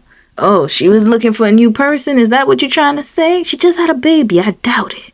The petitioner actually witnessed his wife putting her cell phone number in another man's phone after she had been flirting with the same man all day on a yacht. The petitioner waited until the parties left the party to discuss the matter with her. I don't know if I believe this one, y'all. This seems extremely weird. Why would she do that a month after having a baby? That doesn't make sense to me. The petitioner did ask the driver to step outside the vehicle because both parties are public figures, and the petitioner was not familiar with this particular driver. Petitioner, being a concerned husband, simply asked respondent about the incident and inquired into why she would give out her phone number, particularly after they had previously discussed a similar incident on different occasions. During this specific incident, while the petitioner was in mid-sentence, instead of respondent utilizing her verbal communication skills, she instead turned and slapped the petitioner in his face so hard and aggressively. Red flag. Y'all, so was she giving out her phone numbers to find more dark meats on the side? Is that what he's trying to say? It's very strange. I don't know. Or was she trying to network? Who knows? He looks like he's jealous. I think she was trying to network, to be honest with y'all. She seems like she was working. I don't think the way she was in love with Jeezy, I doubt that she was giving her number all willy-nilly. I think that she saw some executives. She's a very savvy businesswoman, and she was giving them her card or her number so that they would contact her for opportunities and stuff. I doubt that she was doing this just to flirt and find a new rapper. He's just insecure and jealous as all hell. Remember, he was stalking people. The petitioner's reflex was to get the respondent's hand out of his face. The respondent later apologized for flirting with the man and voluntarily changed her cell phone number. She probably did it because she didn't want to disturb the peace with you. You were probably ranting and raving about it. I already know Jeezy. Let's see the WhatsApp messages. I get that you aren't in a good space with me. I hate it. And it hurts very much, especially when you told me and I agreed that we should be friends even when we have turmoil. I am trying to stay out of your way. So tell me how I can do that to give you your space. Even when I don't understand how this rumor just plummeted us back to square one underneath the pile of everything you are holding against me from 3 years ago. Red flag. These are signs of PTSD. When someone is replaying things that happened years ago, that's a sign. He is very unwell. She said, we should be friends even when we have turmoil. So he actually is saying that she's the problem, but I feel like he also had an issue too.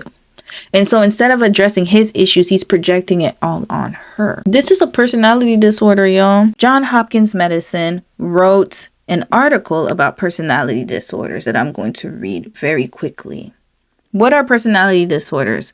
For people without a personality disorder, personality traits are patterns of thinking, reacting, and behaving that remain relatively consistent and stable over time. People with a personality disorder display more rigid thinking and reacting behaviors that make it hard for them to adapt to a situation. These behaviors often disrupt their personal, professional, and social lives. What are the most common types of personality disorders? Generally, personality disorders are divided into 3 subtypes or clusters and include the following. Cluster A, odd/eccentric. Cluster B, dramatic/erratic. Cluster C, anxious/inhibited. Examples of odd eccentric, cluster A personality disorder. Paranoid personality disorder. People with this disorder are often cold, distant, and unable to form close interpersonal relationships. They are often overly suspicious of their surroundings without good reason. People with paranoid personality disorder generally can't see their role in conflict situations. Instead, they project their feelings of paranoia as anger onto others. Schizoid personality disorder. People with this disorder are often cold, distant, introverted, and have an intense fear of intimacy and closeness. People with schizoid personality disorder are absorbed in their own thinking and daydreaming. Because of this, they exude themselves from attachment to people and reality. Schizotypal personality disorder. Similar to those with schizoid personality disorder, people with this disorder are often cold, distant, introverted, and have an intense fear of intimacy and closeness. Yet, with schizotypal personality disorder, people also show disordered thinking, perception, and ineffective communication skills. Many symptoms of schizoid personality disorder look like schizophrenia, but are less intense and intrusive. Then we have the cluster B, dramatic/erratic personality disorders, borderline personality disorder. People with this disorder are not stable in their perceptions of themselves. They have trouble keeping stable relationships. Mood may also be inconsistent but never neutral. Their sense of reality is always seen in black and white. People with borderline personality disorder often feel as though they lacked a certain level of nurturing while growing up. As a result, they constantly seek a higher level of caretaking from others as adults. This may be achieved through manipulation of others, leaving them often feeling empty, angry, and abandoned. This may lead to desperate and impulsive behavior. Antisocial personality disorder. People with this disorder characteristically disregard feelings, property, authority, and respect of others for their own personal gain. This may include violent or aggressive acts involving or targeting other individuals without a sense of regret or guilt for any of their destructive actions. Narcissistic personality disorder. People with this disorder present severely overinflated feelings of self-worth, grandness, and superiority over others. People with narcissistic personality disorder often exploit others who fail to admire them. They are overly sensitive to criticism, judgment, and defeat. Histrionic personality disorder. People with this disorder are overly conscious of their appearance and are constantly seeking attention. They also often behave dramatically in situations that don't warrant this type of reaction. The emotional expressions of people with histrionic personality disorders are often judged as superficial or exaggerated. And now cluster C, dependent personality disorder. People with this disorder rely heavily on others for validation and fulfillment of basic needs. They often can't properly care for themselves. People with dependent personality disorder lack self-confidence and security and have a hard time making decisions. Avoidant personality disorder. People with this disorder are very sensitive to rejection. Because of this, they avoid situations with any possible conflict. This reaction is fear-driven. People with this disorder become disturbed by their own social isolation, withdrawal, and inability to form close interpersonal relationships. Obsessive-compulsive personality disorder. That's what my husband has, y'all. Thankfully, my husband is in therapy. Hallelujah. People with this disorder are adverse to change. They are bothered by a disrupted routine due to their obsession for order. They have anxiety and trouble completing tasks and making decisions. People with obsessive-compulsive personality disorder often become uncomfortable in situations that are beyond their control. They have trouble maintaining positive, healthy interpersonal relationships as a result. Treatment for personality disorder. Specific treatment for each personality disorder will be determined by your healthcare provider based on your age, overall health, and medical history. Personality disorders are often hard to treat. They may require long-term attention to change the inappropriate behavior and thought patterns. Treatment may include medicine and psychological treatment. He's exhibiting the traits. Sis had her issues, don't get me wrong. But he does too. Why is he bringing up stuff from 3 years ago? That's a big red flag. Any little thing ticks him off, sends him over the edge. I really, honestly, for the life of me, do not believe that she was flirting with this man to do some sexual deviant behavior. She was networking on a damn yacht. That's it. But he doesn't want her to talk to anybody. He doesn't want her to look at anybody. And who's the controlling one? He is, not her. Now, can she manipulate the heck out of somebody? Absolutely. Does she have anger issues? 100%. But so does he. Red flag, both of y'all. Pack this right up. I just ask, please don't ignore me or further break the spirit of our home. Our love made this household. It's literally like turning off the heat in every room. Why would our own kids want to be here? One home, Jay. One home is what we are fighting for. You and I make that home. I get that you need space and peace, and I deeply respect your ask.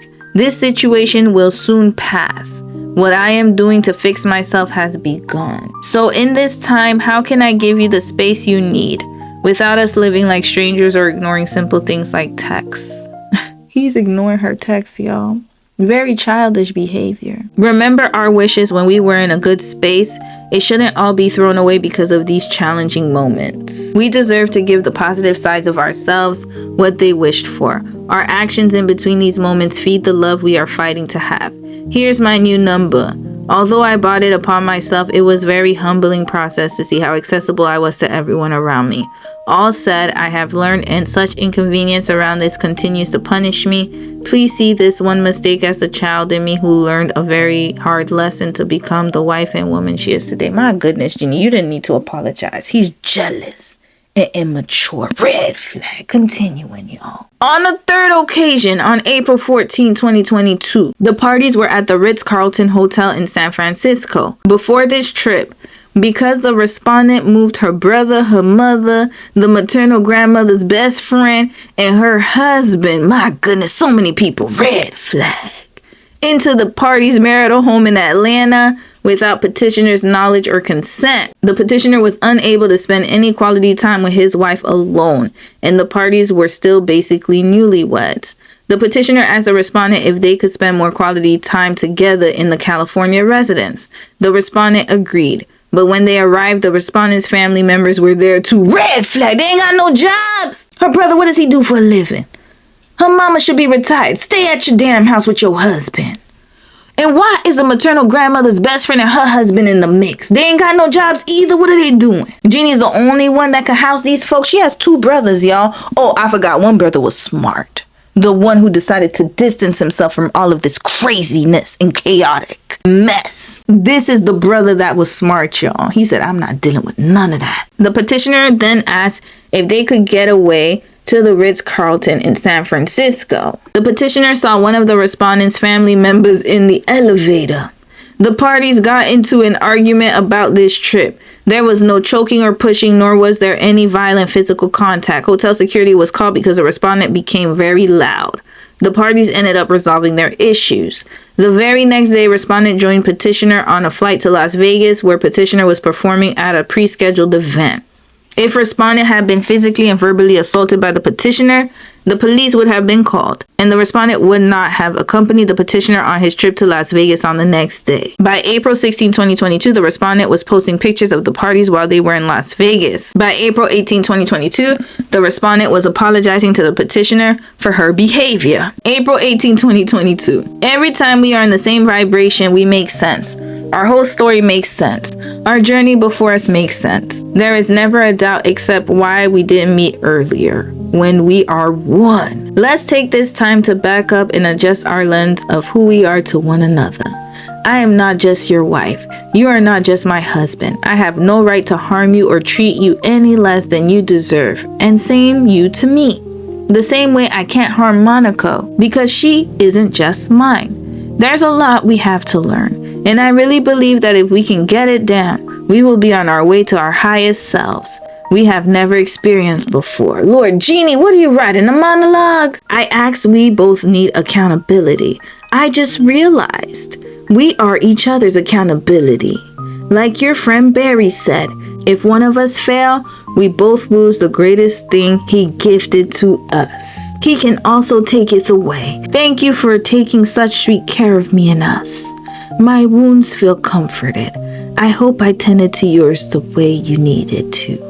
I love you, Jay. April 19, 2022. Here goes another long one. I am willing and defiant to heal my love. That I can promise on my daughters, my soul, my family. I just can't do it alone. And I don't want to either. Meeting you on November 28 changed my life forever. You taught me love. You showed me a vision in marriage I gave up on. How I know you are my heir is that I get up needing to breathe you and fall asleep needing to feel you every single day. I am refraining from calling you now.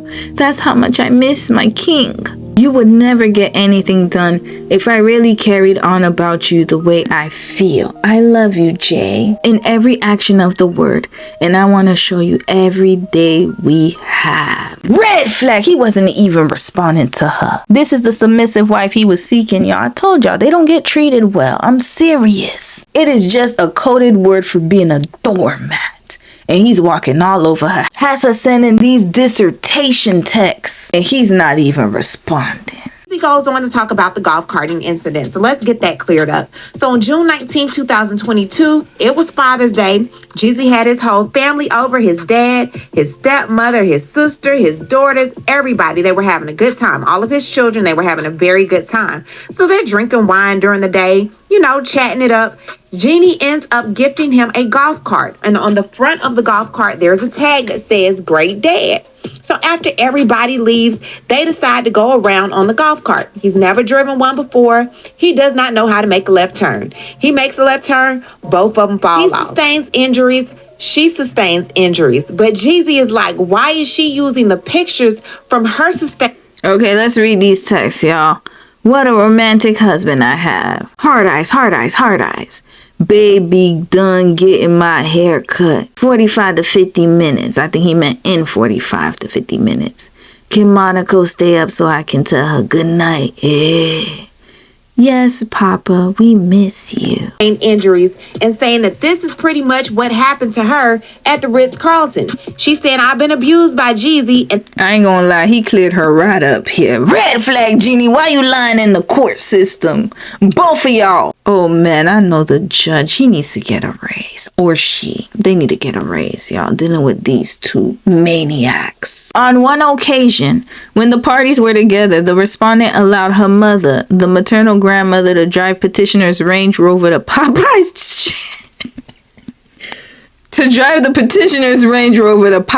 chicken. Red flag! This is extremely Bougetto. What is happening with your family and kinfolk, Jeannie? They are just hood as hell, ratchet as can be. What is happening? Taking a Range Rover to Popeye's Chicken, where she left the minor child in a Range Rover while she went inside the fast food restaurant. And mind you, they always say that we the ones without any class. Oh, y'all the ones who like to eat chicken and watermelon. And look at these folks. Asian people love chicken, by the way. When I was in Korea, fried chicken haven.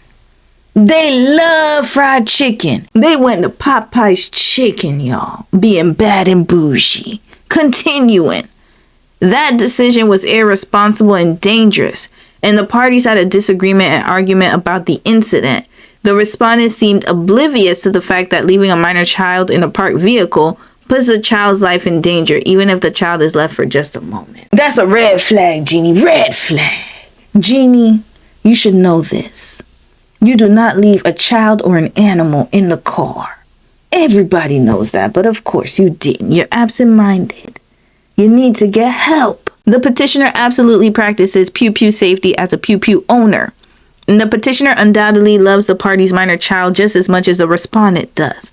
Unfortunately, in an effort to perpetuate her false narrative about the petitioner and his pew-pew ownership, the respondent has staged 3 different photographs taken after the filing of this divorce action. It is quite audacious of the respondent to remotely allege any physical abuse by the petitioner when it is in fact the respondent who is physically, verbally, and mentally abusive towards the petitioner.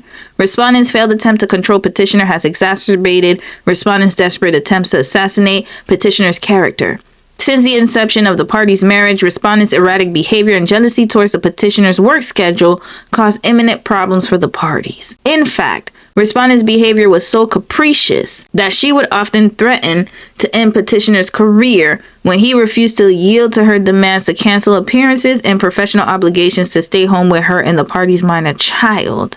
Although the petitioner was empathetic towards respondent's mental well-being, the ultimate decision to end the party's marriage came after respondent admitted that while taking a bath with the party's minor child, she had considered drowning herself and their daughter.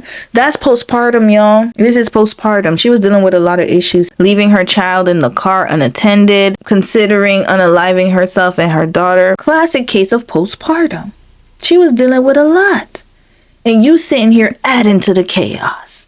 Because don't get it twisted, Jeezy. I know you were doing stuff in the background, causing her to go erratic. This is a problem. Petitioner wants nothing more than to be a present dad. Next, we're going to read Jeannie Mai's family and friends and their witness affidavits that were submitted to the courts. I first met Jeannie at an anti-human trafficking event in 2010. I was taken by her passion for human rights, her winsome personality, and her deep and abiding faith. She has been one of my dearest friends ever since. I have trusted her, relied on her, lived with her for weeks at a time in her home, and been her sounding board and thought partner throughout every significant life decision and circumstance. In March of 2023, Jeannie drove halfway across the country with me as I moved from Los Angeles to Nashville. On the night of Saturday, March 4th, 2023, parked outside the Sky Rock Hotel in Sedona, Arizona, I heard words I never imagined I would hear from my radiant best friend. Her husband, Jay, had physically assaulted her on numerous occasions. Jeannie wept as she spoke these unthinkable words. I was speechless. During the years prior, I watched Jeannie's unconditional love for Jay deepen and blossom. She was committed to her husband, to her marriage, and her family with relentless love, unlike any I have ever seen. Jay became a friend to me over the course of their marriage, texting me with elation the day their daughter was born and telling me that his love for his wife had never been greater. Just 3 weeks after their daughter's birth, in January 2022, Jay physically assaulted Jeannie for the first time. Red flag. As their marriage unraveled into the spring and summer of 2023, I spoke to Jeannie nearly every day.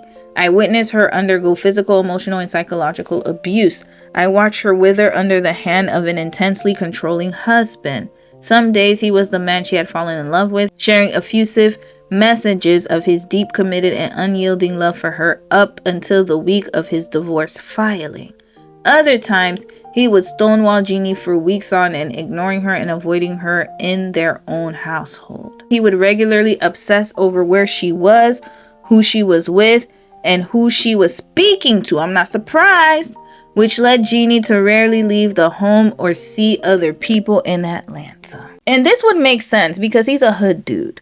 And so in his mind, he doesn't trust anybody. And he knows how friendly Jeannie is. So he's worried that she's going to bring somebody over their house and it's going to be World War III. That's what that is. I listened as she wept on our phone calls, never sure if she would experience his love or his wrath. Why didn't you call the police? Red flag. What kind of friend are you? Have her seek shelter. But no, because he's a millionaire, he's a celebrity. Oh, this is acceptable. I listened as she wept on our phone calls, never sure if she would experience his love or wrath on any given day. She cried as she made the decision to pause her IVF medications, knowing they weren't healthy enough as a couple to welcome a second baby. She lied to you. Red flag. Jeezy shoulder proof. Sis is going around telling her friends that Jay is the big bad black monster. And Jay's going around telling his friends that she is the Asian dragon. This is what's going on. When in actuality, behind the scenes, they're both animaniacs. Red flag. You're both crazy. Go see somebody. Day after day, my once confident and self-assured friend was terrified of any wrong word she might say or could have said. I watched as she overanalyzed every interaction with her husband and withered physically. I believe she was overanalyzing because she didn't realize what she was doing was wrong. He was annoyed with everything she did, y'all. If she even breathed wrong, he was upset. Nothing she did felt right. This is why she was overanalyzing everything. Dropping from 130 pounds to under a skeletal 100, losing chunks of hair, and degrading the bone in her jaw from the stress. She would dress in baggy clothes to hide the weight loss and the bruises. When we were together, I would see every sharp bump of her vertebrae. She would gag when she tried to eat. Every bite a physical struggle to swallow. Her emotional pain was so severe that she would frequently dry heave and vomit. Her ENT doctor, upon examining her, said her inability to swallow was emotional. The doctor brought his wife, closed the door, and then asked if she was being abused. As a friend, it was devastating to watch Jeannie's suffering. Amidst the fear, the confusion, and the physical abuse, Jay hitting, choking, and pushing her downstairs. Jeannie was frantic to save the marriage and maintain a stable home for her daughter and stepdaughter. It was as if she were drowning, flailing and grasping at the sides of a boat on which her husband stood looking down at her. She would call me regularly to discuss strategies for their therapy calls and pathways to heal from the abuse. How could they make it better? How could she be a better wife? I watched Jeannie fight for her life, for her family, even when most women would and arguably should leave a marriage. Green flag, yes, she should have left him. He was a monster. I was on the phone with Jeannie when she learned through a news article that Jay had suddenly filed for divorce. Red flag, he didn't even tell her, y'all. That week, when she found Jay's assault pew-pew lying on the floor of their house, fully accessible to their daughter, I begged her and Monaco to stay with me in Nashville, which they did. And they were living together while they were divorced. On multiple occasions, Jeannie told me she feared for her life. Throughout those weeks and sometimes to this day, I fear for her safety too. Allie, if I pass away, she would whisper through tears, you will know that it was Jay. I get emotional recalling the fear and devastation in her voice, knowing that the person she had loved so deeply, the person she had given her body, heart, and soul to, could be capable of harming her, that he would dispose of her emotionally and physically.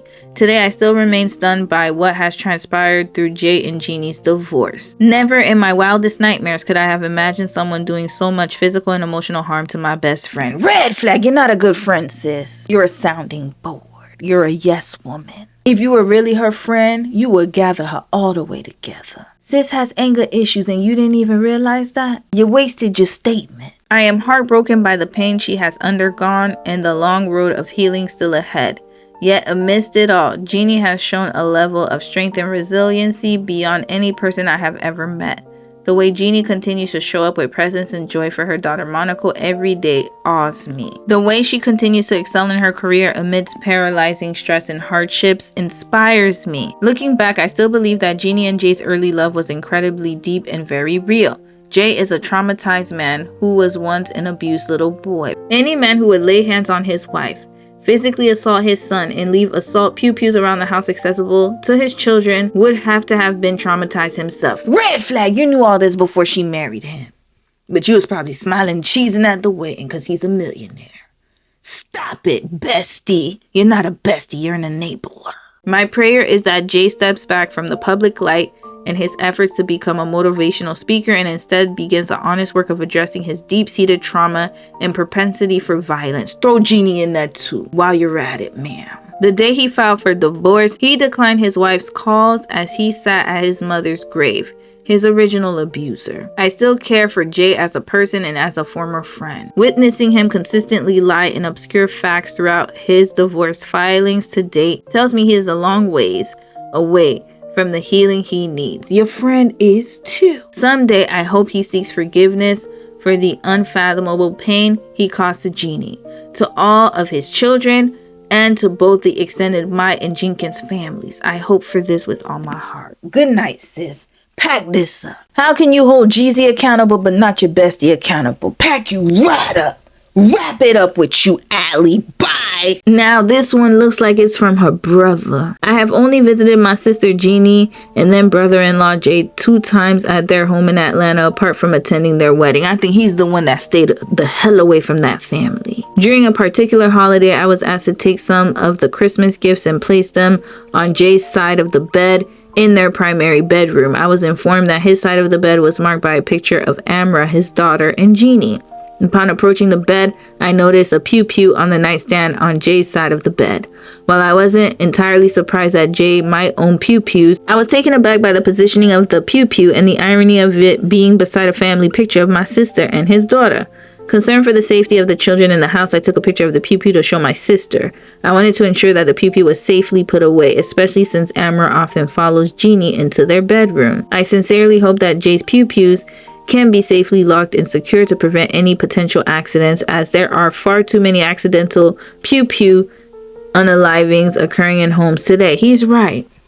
Absolutely. And I believe him because he doesn't seem like he has an incentive.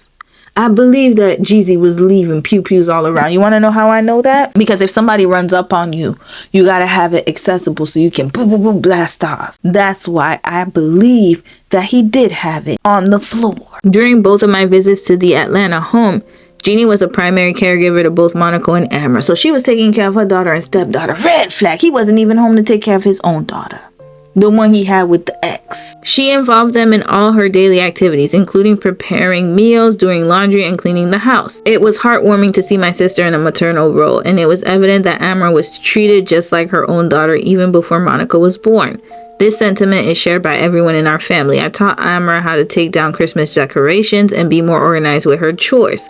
I also encourage her to be more open-minded about trying different food. Jay has always been kind to me, and although I did not see him around the house outside of Christmas Day, he was generous in taking my family out for lunch or arranging a hotel stay when we experienced power outages at the house. I wish the very best for Jay and Jeannie, and hope for the utmost safety and well-being of the children in their home. Green flag, brother. And you want to know what else? He didn't even say the allegations of abuse because he knows who his sister is. He's not going to lie and perjure himself. He just talked about what he observed in the household. He said, look, my sister did this. Amber and Monica were here. She took care of them. I wish them well. Because he knows just as crazy and reckless as Jay is, his sister is the same. Match made in hell. This is why his statement was very short and brief. I don't know who this person is. Next person. I have cherished my friendship with Miss Jeannie Mai, which I have always regarded as a sibling relationship I never had with my own family. Growing up without a close bond to my older brother, finding Jeannie, whom I came to call a sister, fulfilled a deep yearning in my life. Our years of friendship have been filled with laughter and tears, and from Jeannie, I learned the invaluable lesson of self-authenticity and unconditional self-love. As a gay man from a conservative immigrant family, these lessons are particularly profound, reminding me of my worth against a backdrop of societal challenges. On November 5th, 2021, I attended a birthday party for Miss Mai during what was one of her final social outings before giving birth. She was in high spirits that evening. While driving to the party, I shared a lighthearted joke with Miss Mai, which she, thinking it would amuse her husband, Mr. J. Wayne Jenkins, relayed to him over the phone. I wonder what type of joke this was. He listened briefly before abruptly ending the call. Later that night, while I was driving Miss Mai home, Mr. Jenkins called again. Miss Mai, cheerful and expecting a pleasant conversation, answered and put him on the speakerphone at his request. Contrary to our expectations, Mr. Jenkins sternly cautioned me, saying, "Don't you ever joke with my wife like that ever again." Red flag. He is a short-fused, jealous man. He's jealous of a gay man, y'all. Despite Miss Mai's efforts to clarify the harmless nature of our interaction, Mr. Jenkins launched into a tirade of homophobic insults and threats. His words, "I don't care what gay girl-ish you guys have talking to each other, but I'm speaking to you like a man," were not only offensive, but also dismissive of my masculinity. The conversation ended with a severe threat from Mr. Jenkins stating he would handle me if such joking occurred again, implying a threat of physical violence. My goodness. The confrontation was not merely upsetting, but deeply traumatic, forcing me to confront fears and insecurities I thought I had overcome after coming out at the age of 25. The incident left me questioning the relevance of my sexual orientation in the dispute and fearing that Mr. Jenkins might be using it as a tool to assert dominance or to intimidate. Yes, he was. The threat from Mr. Jenkins has had a lasting impact, instilling a pervasive sense of vulnerability and fear that has considerably strained my relationship with Miss Mai. Although she understands the gravity of her husband's actions and their impact on me, the shadow of that night continues to loom large. Despite these challenges, Miss Mai and I have been striving to mend our friendship, supporting each other as we heal from the trauma and humiliation caused by that night.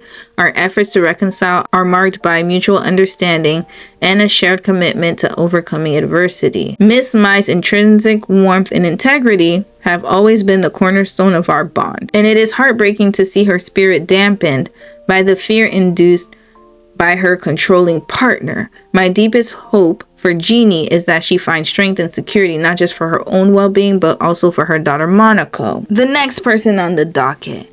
I was witness to the early days of Jeannie and Jay dating. In February 2019, we met up with Jay after a birthday party Jeannie and I had attended.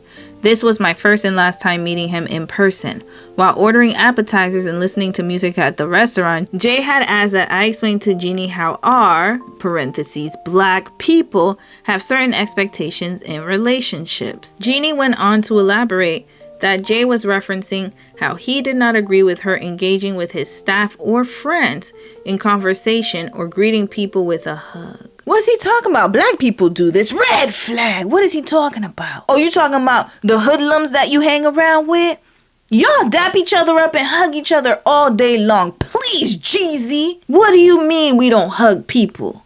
What black folks don't hug people? That's a lie. From the pits of your hell mind. I was surprised by Jay's position, as it struck me as a little old school / archaic as it relates to gender and job roles, and really out of sync with the outgoing, humble, and warm person Jeannie naturally is. Jeannie is genuinely interested in people and their lives, as evidenced by how she takes out time to engage with people from all walks of life.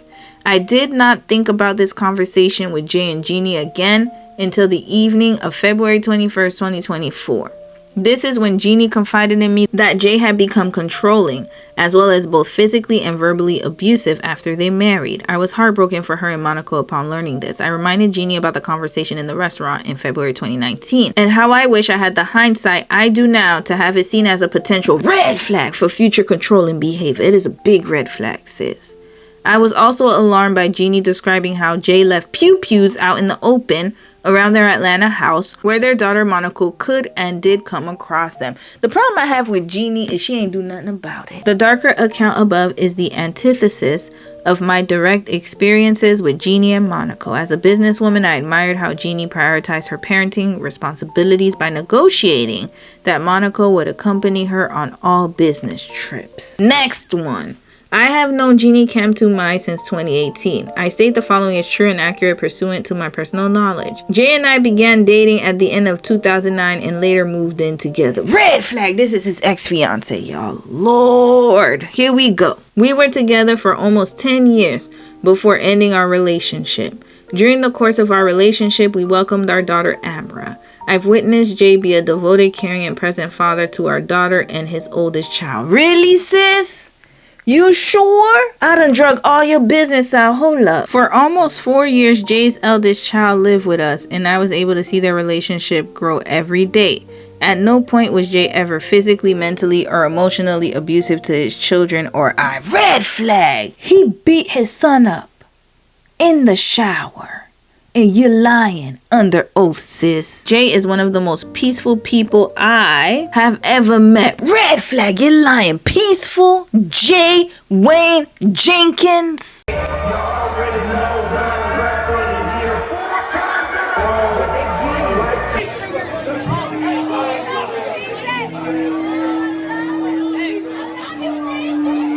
Our nanny lived with us for 5 years and once told me Jay was the most peaceful person she'd ever met. I've never seen him raise his voice or become violent towards anyone. The man I've known for years is protective, respectful, and extremely caring. At no point during our relationship did Jay ever hit me, throw anything at me, push me, or cause me any physical harm. That is just not the type of man he is. Jay always goes out of his way to ensure our safety, even after the relationship ended, because that's the type of man he is. Really? Y'all was in court duking it out, sis. Stop it. How much did he pay you for real? Either that or you still sleeping with him. Jay is extremely protective, but never violent. For example, Jay had an Uber/Lyft drop him off outside my gated community and walk the rest of the way in the rain because he didn't want the driver to know where I live. While we lived together, Jay owned pew-pews, but they were always stored away because we had children. The pew-pews were only for protection or in case of emergency. Jay has never been careless or neglectful with his pew-pews. Jay would never leave pew-pews around the house. We had our 2 children living with us, and I wouldn't have ever allowed that type of behavior. When Jay and Jeannie started dating, she never reached out to introduce herself or to talk to me, even though Amra spent a lot of time at Jay's house. Red flag, that's not her responsibility. That's one. And number 2, you and your baby daddy were in a bitter court battle. Why would she do that? That's not her position. Jay should have been the one to set it up for y'all. She didn't even reach out after they got married. Why would she? Red flag. It's not her responsibility. That's your daughter and Jay's daughter. Jay is supposed to facilitate. Jeezy. Okay? Not Jeannie. Jeannie was obsessed with our daughter Amra, and Amra became obsessed with her too. Amra was always talking about how cool Jeannie was, the clothes Jeannie wore, and all the stuff Jeannie let her do. I am very religious, and Jay approves of the way I'm raising our daughter Amra. Of course he is. You're falling in line with what he wants. He wants a submissive patsy. However, I guess Jeannie wanted to be the cool stepmom and started to negatively influence Amra. Jeannie talked to Amra about same-sex relationships, let Amra wear crop tops. Amra became really aggressive and demanding. And Amra started saying, what the heck? I don't allow Amra to curse at all, and I don't curse around her. I'm a stricter parent and raised Amra with more structure, so I was always the bad person for correcting the behavior she learned from Jeannie. Jeannie's parenting style was very different from mine, and she constantly overstepped with Amra. Now, I can't say red flag for this because that's her baby, so she wants to raise her in a certain way. However, what I will say, though, is that this is what happens when your man, who's supposed to be the main parental figure watching her, leaves. He left her in the care of his new wife. So, unfortunately, if she was explaining things to your daughter, maybe your daughter was asking questions, and she was explaining it to her, you can't get mad at that. That's just the reality. I think that she just was upset because she's extremely conservative and she doesn't want her daughter learning different things. And that's fine.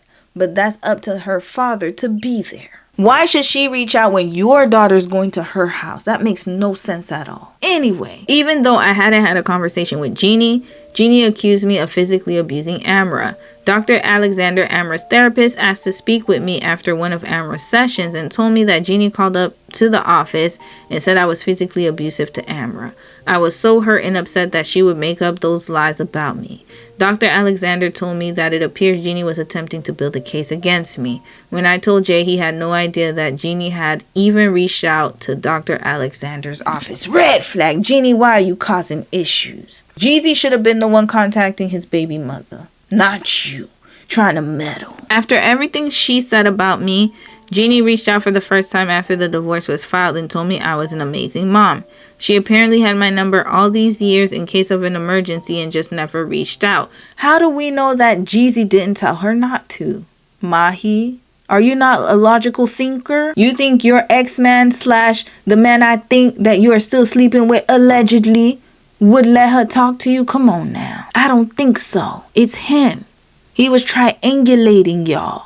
And now look, you fell for the bait. I've forgiven Jeannie for the horrible things she said about me because God would want me to forgive her, but I haven't forgotten. Yeah, you sound just like your ex. It was weird that she waited until December 17, 2023 to reach out and used our daughters as a reason to talk. As a woman, I don't respect her for waiting until then to reach out, especially because she spent so much time with my daughter. Jeannie said her and Monaco had Christmas gifts for Amra and wanted to make sure she got them.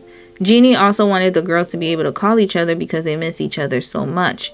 Jeannie started sending me old pictures of the girls together, but the timing was weird because she never did this before. Mahi, are you dense? Do you not know the man that you were dealing with? You're acting like he's the perfect man, but yet when you guys were in the custody court, you saw the monster that he is. You know who he is. You just want to get into his good graces. Either he's paying you or he's laying with you. But don't be surprised. He's the one who put the gag order on Jeannie. It's not because she didn't want to reach out. And now that he's no longer in the picture, she feels like, okay, in order for Amra to see her sister, it's going to be up to me to make that happen. Because Jeezy is not going to make it happen. Dodo bird. Continuing. Jay and I have a great co-parenting relationship, and he's an amazing father. You done told us already. Okay, congratulations. Even though our relationship did not work out, we work really hard to make sure our daughter spends a lot of time with both of us. Part of the reason for our great co-parenting relationship is that we live close to each other. Jay can pick Amra up from school, take Amra to the park, and be at her activities. Our daughter has a close relationship with both of her siblings, even though there's an age gap. Amra talks about her little sister all the time and has been really sad that she doesn't see her as much anymore. Amber used to see her little sister like every other week for about 4 to 5 days. Since the divorce was filed, Amber has seen her sister a lot less. It's because you are the one who said you didn't want to talk to Jeannie. You just said that. Oh, it's weird. And then now you're complaining. She gave you the green light, like, hey, let's contact each other. I could go and drop Monaco off when I'm in ATL, but no. Since the divorce was filed, Amber has seen her sister a lot less. This year, Amber has only seen her little sister twice. I let Amber go to California with Jay for her spring break so she could see her little sister. Then she saw her again a few weeks ago.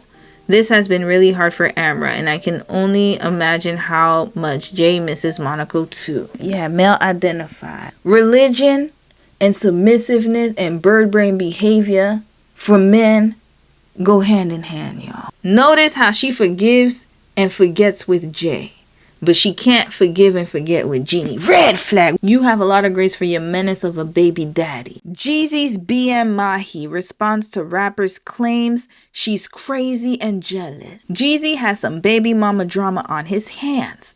We covered the report. The mother of Jeezy's daughter Mahi claimed that Jeezy fell behind on his child support payments for their 6-year-old daughter. Mahi claims he missed his April payment this year for the 3rd time and owes a total of $10,057 with interest. She also says he didn't buy her a car he had promised to get her.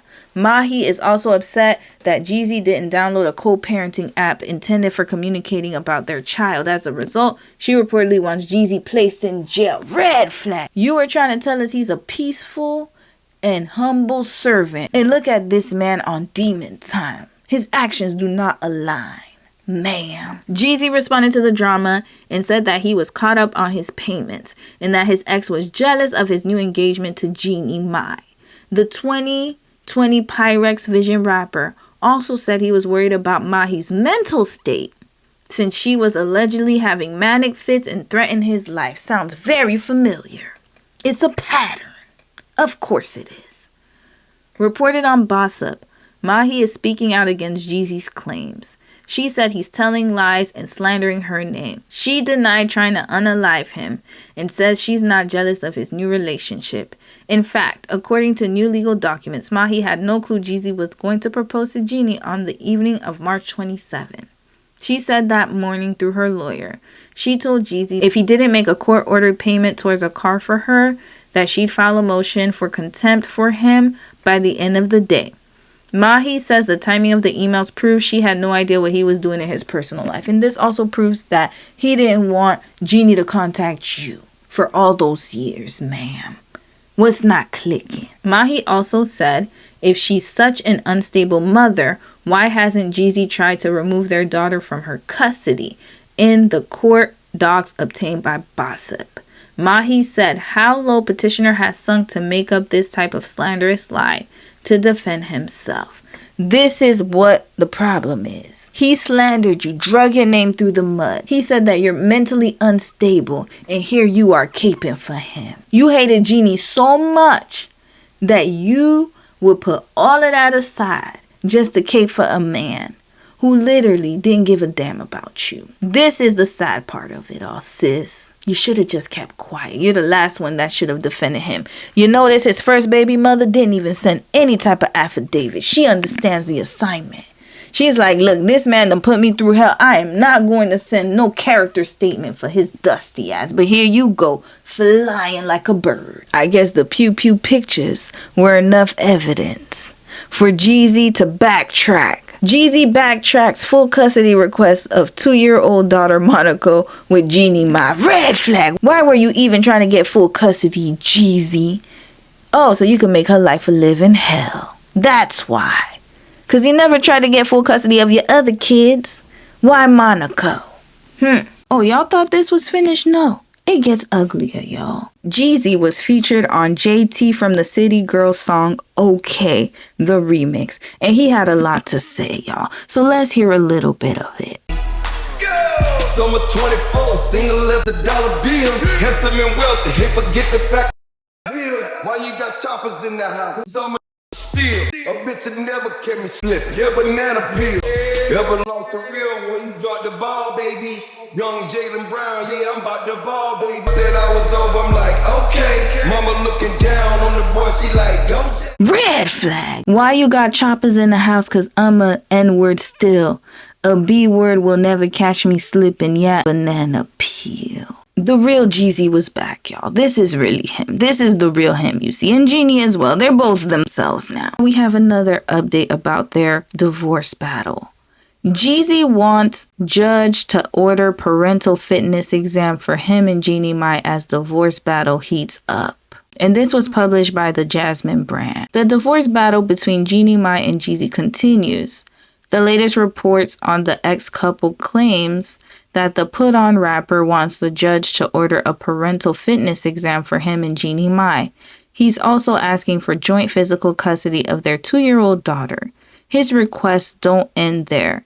Jeezy reportedly wants the court to enter his proposed temporary parenting plan order and for the judge to award temporary child support pursuant to statutory guidelines. All right, let's read about the divorce settlement. Jeezy and Jeannie Mai divorce finalized, case put under seal.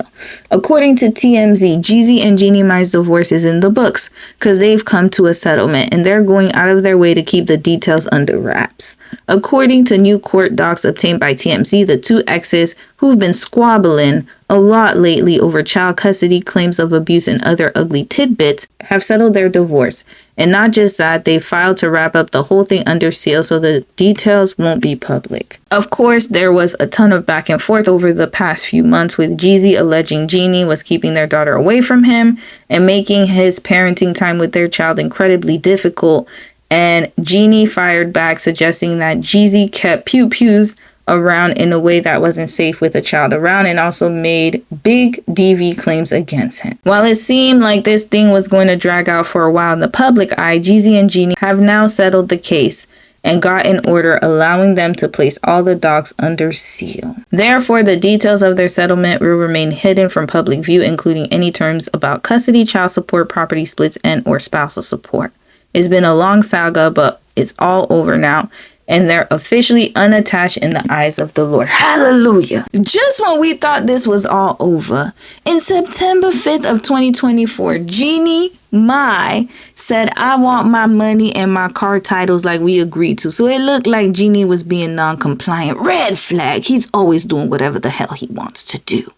Jeannie Mai claims Jeezy is not complying with the terms of their divorce settlement. She says he owes her a ton of money and paperwork for 2 sets of wheels. According to new legal docs obtained by TMZ, the talk show host says her rapper ex-husband is not following through with a bunch of things they agreed to when they finalized their split. Jeannie says their divorce settlement calls for Jeezy to pay for daycare costs and school tuition for their child, deposit at least $500K in an interest-bearing account for the kid, for Monaco, transfer the title for 2 cars, and cover 4 months of her rent. Sis, he was going through the same thing with the previous baby mama and the first one.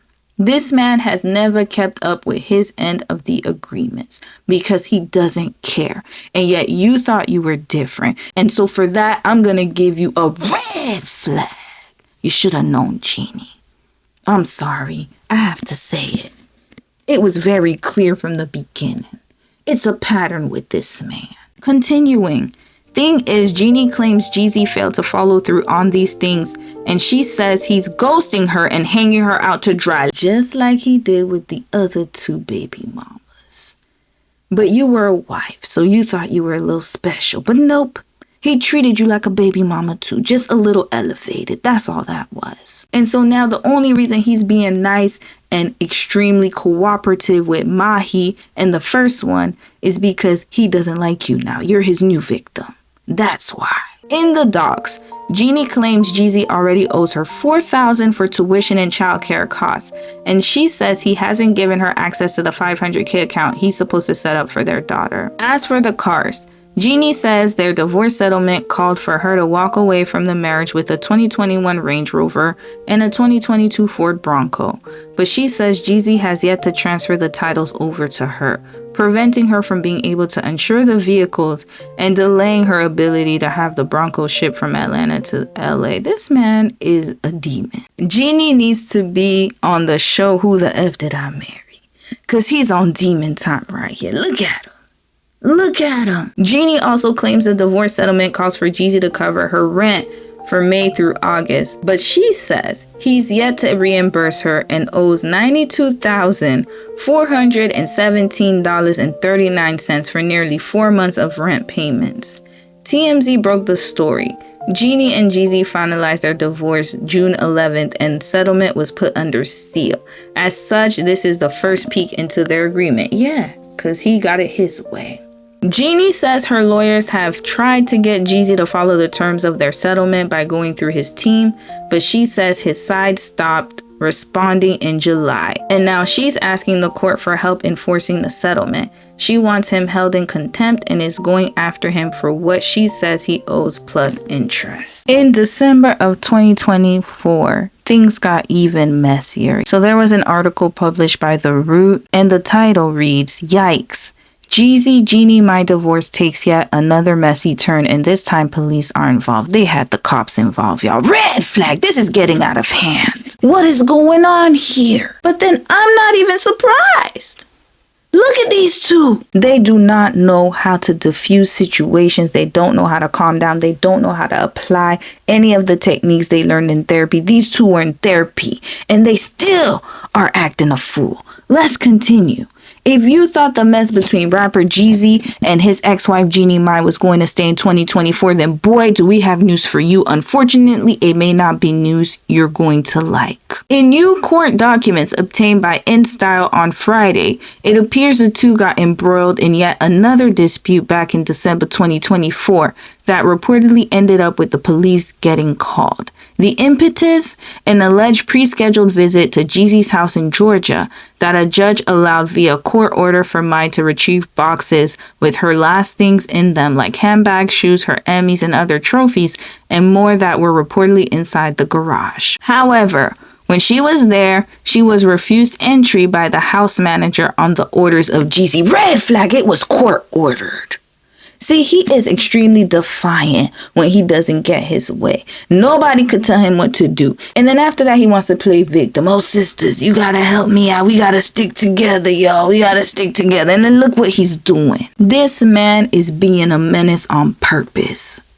All because she didn't fall in line with him. And so now he has no use for her anymore. The same treatment, and matter of fact, even worse, that he gave the other two women he was involved with. Let's continue. His reason for doing so allegedly stemmed from his concerns over letting the former host of The Real into their home for fear that she'd plant listening devices or cameras, and Mai's alleged previous attempts at destroying Jeezy's character with misleading information. I can understand that, but he should still have let her come in under the advisement of a security guard. The security guard could have watched her. I'm pretty sure if somebody was watching, then it would have been fine, but nope. He is very paranoid. He has a lot of paranoia. And remember, we read that in the article about the effects of growing up in the inner city or in the hood. This is what happens. Jeannie is angry about the party's divorce, and she is revengeful. In addition, the mere presence of Jeannie inside Jeezy's home and personal space after the highly contested nature of the divorce case would absolutely destroy Jeezy's peace and tranquility, as well as invade his privacy, the rapper's lawyer said in the documents. However, Mai is pushing back against those claims and is arguing that the Put On artist, is that the only song that they know about him? My goodness, I've seen that song everywhere. Had previously agreed to let her come to the house to pick up her things and knew exactly when she was planning to pull up. He was being vindictive, sis. He wanted you to pull up so he could embarrass you. That's all that was. Upon her arrival, that's when he switched up and violated the terms of the court order by not allowing her or her movers to get her things. As a result, the Atlanta police were called and later arrived at the home in attempt to resolve the issue. When the police officer informed the house manager that a court order was in fact being violated, the house manager then had to shift gears and create a new barrier to entry. Next, the house manager, at the direction of Jeezy, refused to allow anyone on behalf of Jeannie to enter the home unless they signed a non-disclosure agreement. To note, there is nothing in the court order that states any language regarding a non-disclosure agreement, Mai's lawyer wrote. Fortunately, Mai was able to get her things, but multiple boxes were damaged with water and showed proof that a rodent had eaten through them. Several of her trophies were also allegedly scratched up and or broken. Red flag, you had rats in the house. With all that money, you could have gotten pest control, sir. This is embarrassing. This news comes just 4 months after Mai blasted her ex for allegedly unfulfilled settlement requirements back in September 2024. All right, y'all, let's get to it. What's going on today? So Mr. Knott, how you doing? Mr. Knott, she the she's the ex-wife. So she got a court order to get her stuff, get all her stuff out today. So she came property and he won't allow. He just allowed her to get in the garage. I'll just be a moment. Let me check on No problem.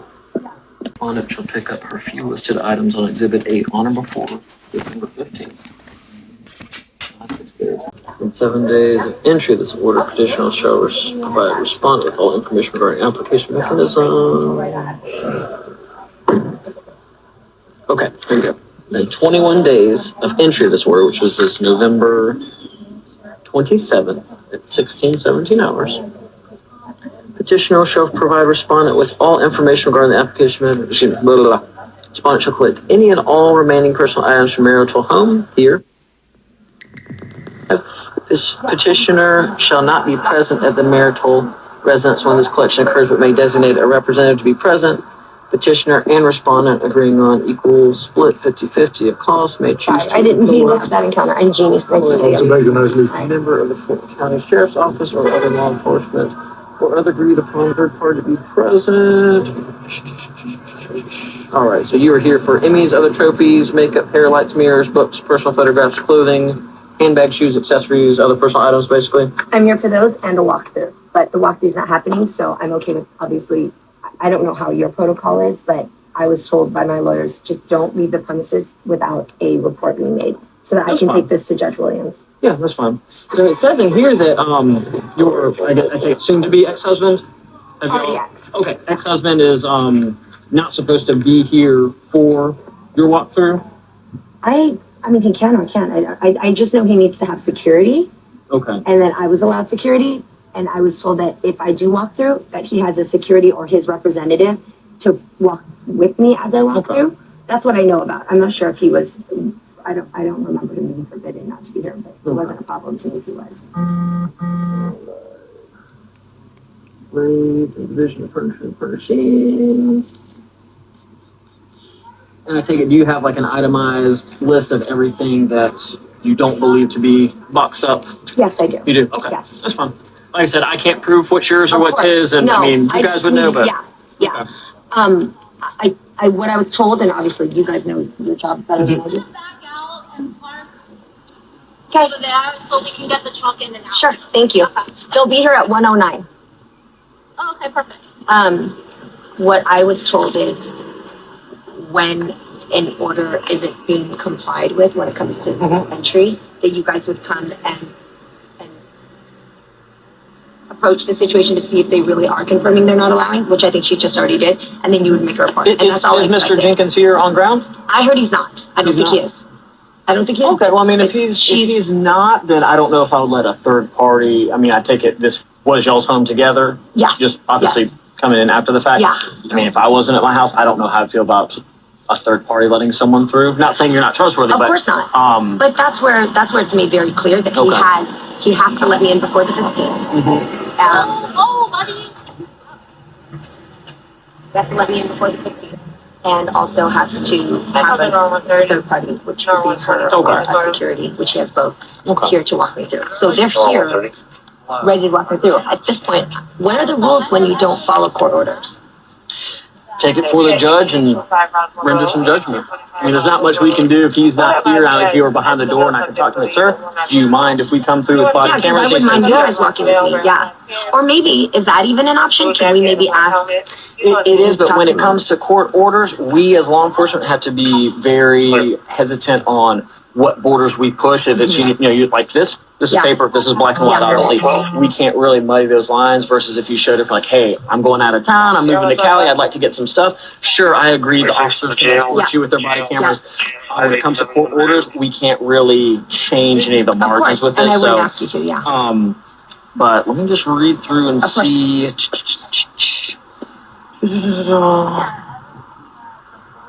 just be a moment, let me check. No problem.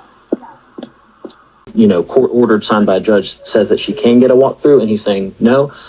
That's obviously going to present is obviously the most desired. So if you want to read Article 10 for yourself, it does basically summarize everything that she's. Mr. Jenkins is calling. So yeah, if you need to take that. If he's KJ, willing, can you text him really quick and tell him I'm talking to the officer?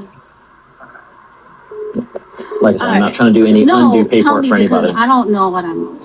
No. So Article 10 basically says that she can do a walkthrough when she comes and designate a representative, being you, to be present. She'll take a picture, text of any item that she believes to be hers. Petitioner, Mr. Jenkins, would respond immediately. Obviously, our body cams are rolling through our entire encounter. So that's something where he says, yeah, that's no problem. The officers can go with her. That way, if there is something, like I said, it's nothing that we're trying to create further legal issues, but if she does want it documented that, court ordered, signed by a judge, says that she can get a walkthrough and he's saying no, that's obviously going to present more problems for him down the line. It's nothing that we're going to do as law enforcement today, but I don't like to add to anyone's torment during a separation. I do. Yeah, so he definitely doesn't agree to that stipulation. We've already filed an emergency motion with the court. So we were already anticipating that an incident report was going to be filed in that regard. So we're just going to have to handle that civilly in court. I want to do my walkthrough. That's the court order. Let me do my walkthrough. And what I'm personally checking for is my belongings. I've moved my whole life from Los Angeles to here. I also had a baby here. I lived in this house. I decorated this whole house. So yes, I absolutely want to make sure that my things are taken with me as in addition to what's packed up. I want to make sure. I can't say for addition. You might be right. He might have packed everything for me, but I deserve a walkthrough because of court order. So that's what I'm here for. Okay. I'm not saying I'm going to, I might walk out empty handed. I just want to make sure that my house that I know is coming with me. Okay. And so it's leaving with just his house being his. Okay. Does that make sense? Yeah, also I keep just in mind, wanted a little clarity. Yeah, that's for okay. everyone. Yeah. And keep in mind also that the reason why it sounds crazy that I need to be clear with what's in these boxes is because not you, but whoever, your party, this other party hasn't even given me the app to access my stuff. So I'm only allowed Dropbox pictures. That's what you see is what I have. Where's the app though to allow me to actually access like what items are in each box, because it's just a Dropbox link. KJ, what do you want to do about that? Sorry? Yeah, can you let the movers in, please? And can you move this car so we can get this going?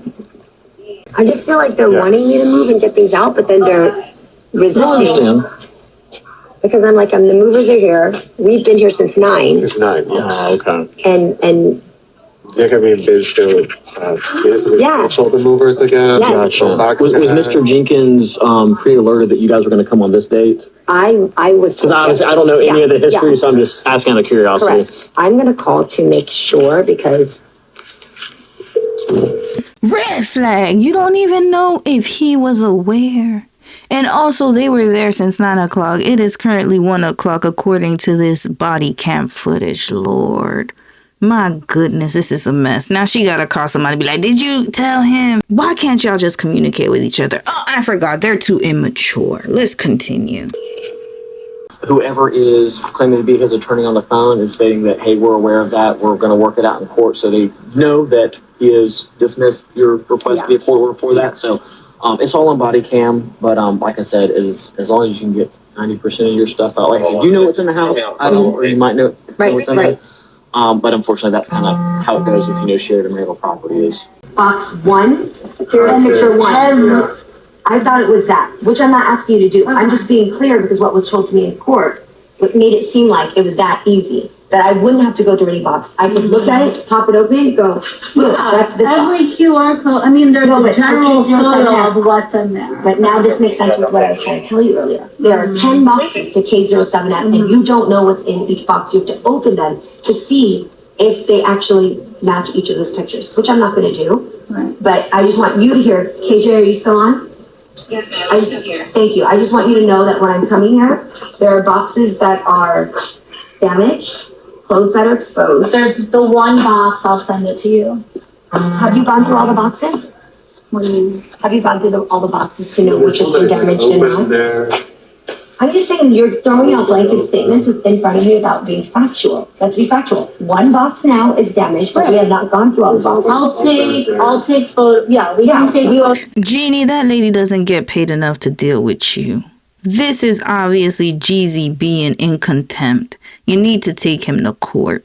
Clean him out. If I were you, to be honest, I would have taken all them boxes. I would have cleaned that place right up. And whatever didn't belong to me would have been gifted to a thrift store or left on the side of the road. But here you are being difficult with this employee who has no idea what the hell's going on. She's caught in between. She's just caught in the middle of this crossfire. She has nothing to do with it.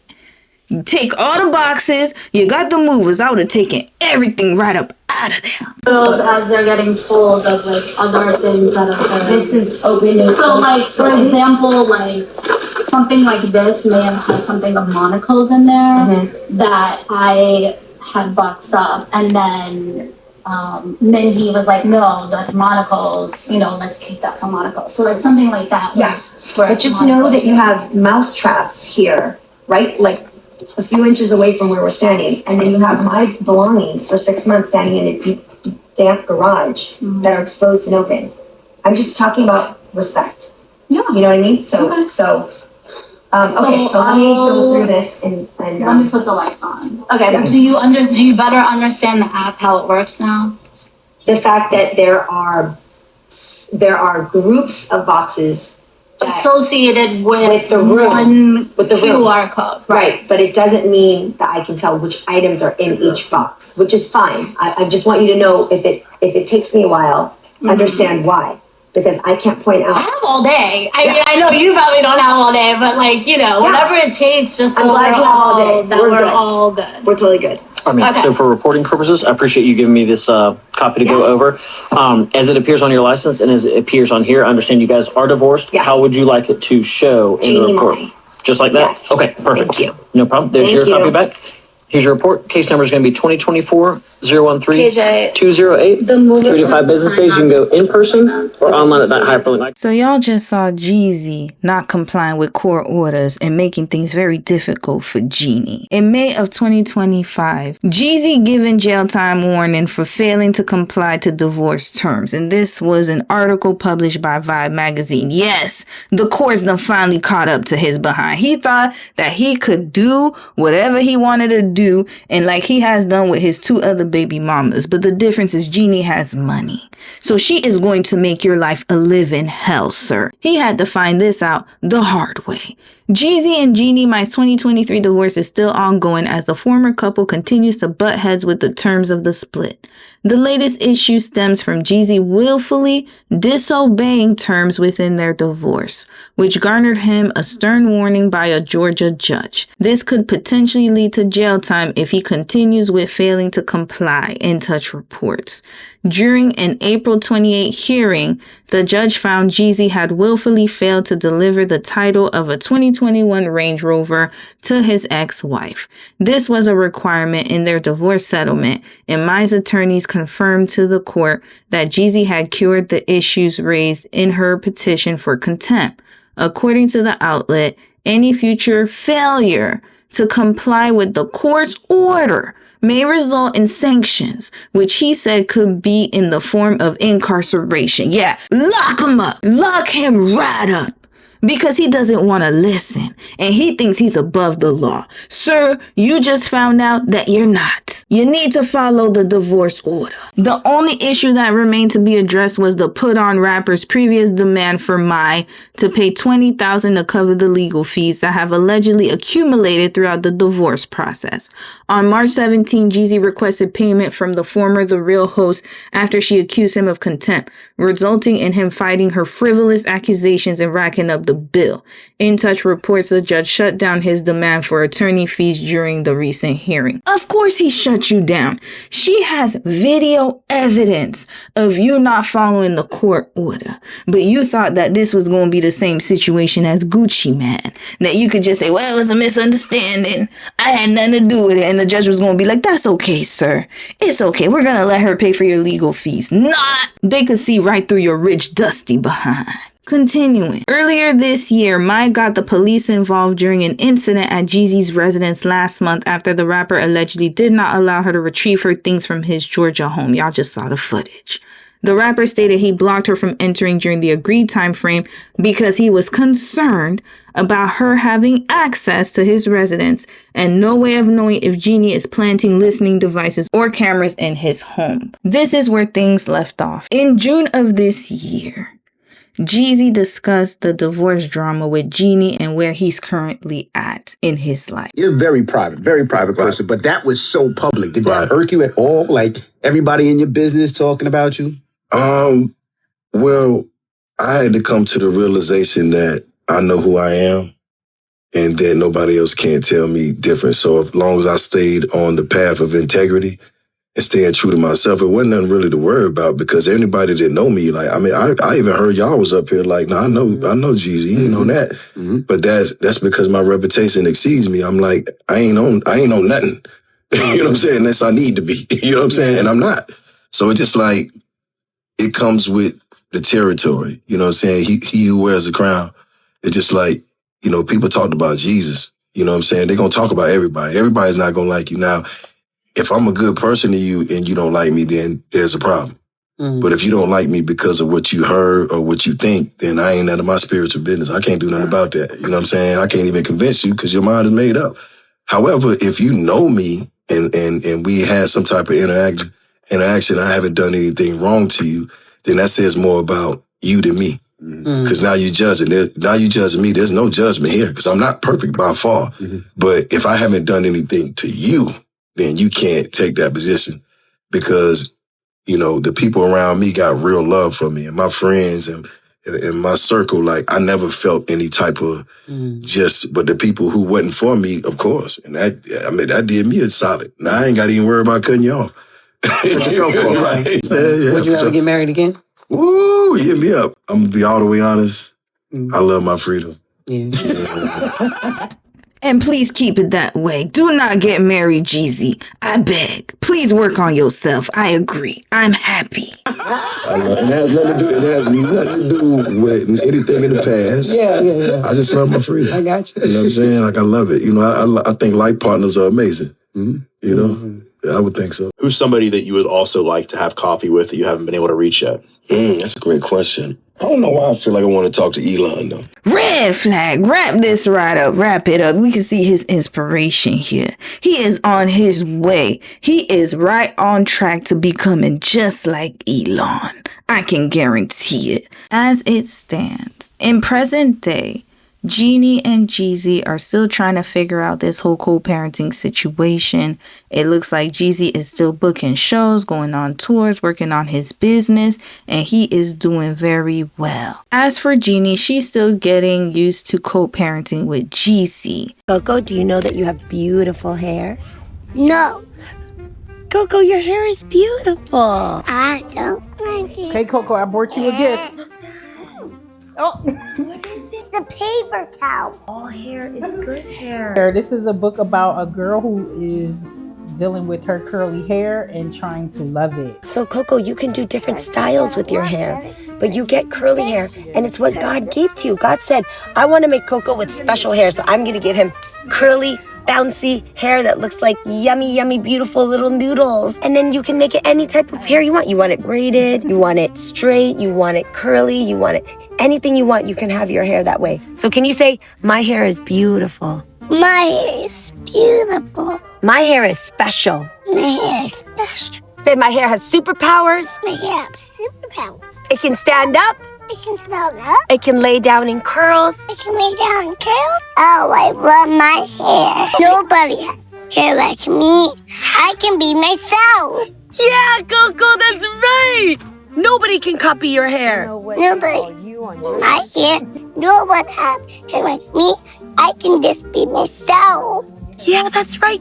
You're so confident because of your hair. Say, my hair is my crown. Here's my crown, and my crown is curly. It's beautiful, Coco.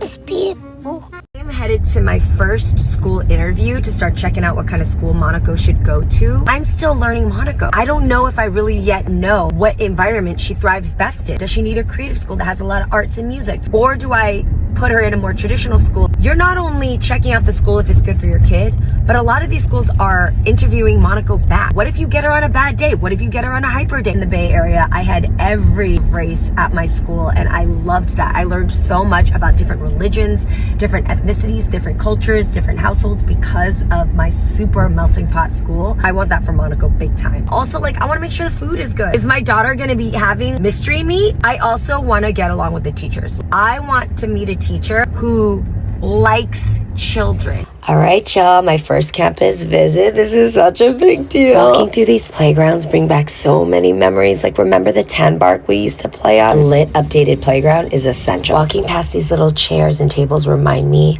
how important it was to feel safe in my classroom, to feel like I was really heard and seen. I need a school where Coco feels embraced, challenged, and proud when she walks in the doors. For all my toddler parents, what are the most important questions I'm not asking? How do you also read your kid? What have you found is the best way to really see how your kid thrives and learns and takes in information? Let me know. Sound off, please. Send help. Oh, brother, here we go again. Now we're going to talk about my grandma's makeup. Is that frosting? That looks like frosting to me. No, Coco, that's moisturizer. It's frosting! Why would Mama Mai put frosting on her face? Because Mama Mai doesn't want so we think Mommy. Good point. Well, it was right. She got blue crab melted all over her eyeball. Oh my God. Well, Mama looked like Scar. Wait, why you guys always put on those spider legs? Coco, those are false lashes. Those aren't spider legs. She was Ursula, Scar, Cloud the Bill. Oh my God, Coco. Uh-oh, Mama had the chicken pox. No, that's a mole. She's putting a mole on her face. It's a beauty mark. What the ways, Mommy? She looks beautiful.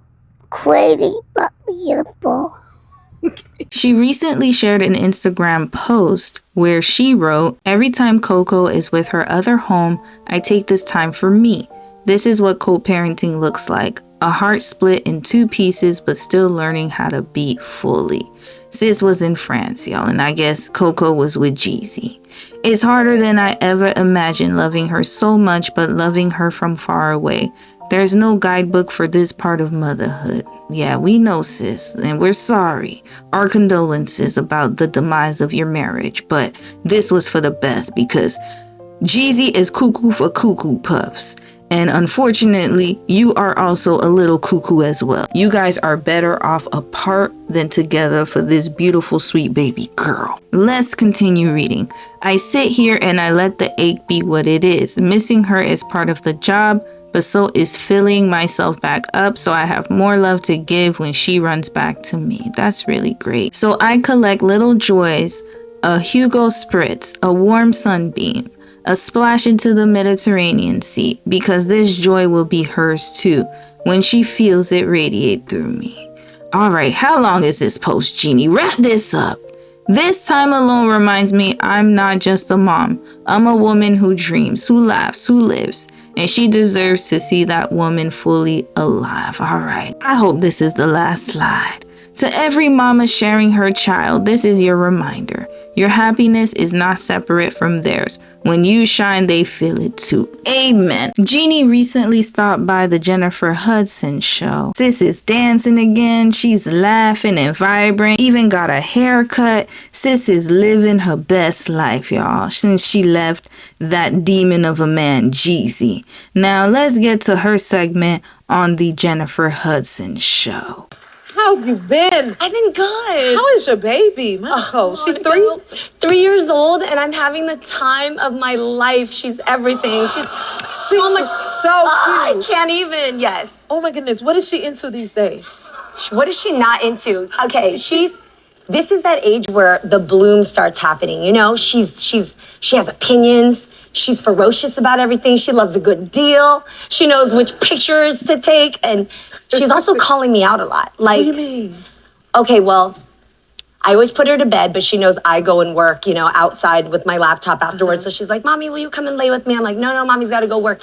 But she'll get me to come back in and give her like extra kisses. And one time I was like sneaking some of extra chocolates and things like that. And I came back in and she goes, what's that smell? And I'm like, what are you talking about? Mommy, you have chocolate without me?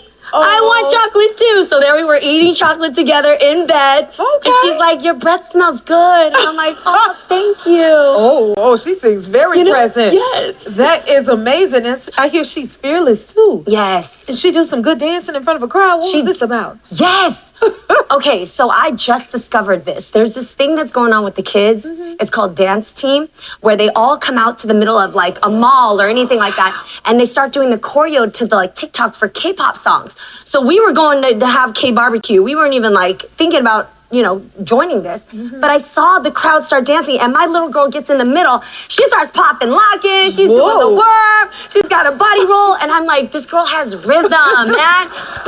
Jeannie, we already knew she was going to. I mean, you guys already know what I'm about to say. Let's continue. Look at her. Oh, you got a star on your head. Yes. So you didn't expect her to do this? No, absolutely. And it's just, it's so beautiful to see what a human spirit is like before comments and you know, anxiety and things like that. And I want to, it's my job to keep this as pure as it is. Yes, I'm sure you will. She is so precious. Thank you. Oh, well, let's talk about your mama. She is amazing. She's into styling and all of those Mama things. Mama Mai is the fiercest. Yes. She's the root of it all. She always says, you are the tree. I am the root. You don't hear because of me. It's me the one here because you know? Yes. She's always letting me know who's the boss. And Mama Mai is like, she's so free of people's opinions. She will do whatever she wants, no matter what, you know? And I love that. And everything in the name of style. She will go to TJ Maxx looking fly, like a red carpet. She will go to like the all-you-can-eat buffet looking like it's like, you know, a awards gala. Yeah. You know? We actually I took her on vacation, and she wanted to put this outfit together to match Monaco. And she needed this one piece of orange to match the rest of the outfit. So I saw on top of her head, I'm like, oh, you found what you needed to match your outfit. She said, yes, Monaco underwear. I was like, you put Monaco's underwear on top of your head? And she said, why, I'm the glamour. I do whatever I want. So it's true. She did that, baby. I heard a grandma. That is for sure. Now, talk to us about this. I heard you have chosen to date yourself. What does that mean to you? Well, I think people like to call it dating yourself, but like, I gotta ask, okay? I get it. Like, I'm single right now. But I feel like we make dating such a thing. Why does it feel like it's a life requirement to be dating? You know, like, could it be okay that I just like being alone? I like being by myself. And I'm good at being by myself. Yes. I take myself out. I pick up the check. I eat all my own fries without you having to reach over and take my fries. I'm a good time. And I feel like, have you ever been at home at your house wearing whatever you want, watching whatever you want with no interruptions? It's spiritual. You know what I'm saying? That time is so good. So right now I'm celebrating that I am just doing me, and I love it. I love it for you too, Jeannie, because you and Jeezy need to be alone. At least for a little bit of time. Because when you left Freddie, You needed more time to heal, and then you got with that man, Jeezy. And that's okay. You know, we live and learn. We have time for growth. And now I think you're finally realizing that the time you should have taken after your first divorce is what you're doing now. And I'm really, really proud of you. And I love how you're raising your daughter. She seems very well adjusted, very beautiful. We also have to give a shout out to Mama Mai for being a great grandma, and just for them moving forward. This is what we needed. Now, there was another interview she had with Sherry Shepherd. I had no idea that I would love being a mom this much. And I think that's why I get tearful. Because you didn't want a child before. Now you got. I went all the way to 40 years old and said, I'm good. I love spending money on myself. Yes. I love booking a room for one. And now I can't even imagine life without her. Yes, and, you know, most of us didn't get the childhood that we wanted. And our parents did the best with what they could. But now I say that I do have the child I wanted because I am reliving it through Monaco. Yeah. And I'm redoing everything that should have been done through Monaco. Absolutely. And shout out to all the moms out there, Yeah. especially the single moms. Yeah. Because it's never what you picture. No. You know what? And it's not, you know, you don't ideally think to have a child and have that whole responsibility to yourself. But I realize that the gift in being a single mom is that you learn how to trust yourself. Absolutely. You learn that you good. You got it. You know instinctively what to do. You don't have to check with anybody else. You know exactly what your daughter needs in love. You know exactly how your children need to be seen and heard. And so I'm reparenting myself through Monaco. Mm-hmm. And I'm learning that I always had it. Yes, and you have to always trust had what I yourself. needed. Yes. Yes. I feel like my 20s and 30s were really spent doing all the research, figuring out life, trying to figure out what you want and who you are. But then my 40s and 50s, now I know exactly what not to do. And I know exactly what I needed to do. Yes. And right now I get to apply everything that I need. I am so happy to hear this. Looks like Jeannie has evolved, y'all. I'm so proud of her. She has done a complete 180. I can do nothing but wish her, baby Monaco, and Grandma Mai the best. As for Jeezy, I also wish him the best. On that note, thank you so much for watching this case study. It was a lot, y'all. It was a lot. Take care of your beautiful selves, and until next time, bye.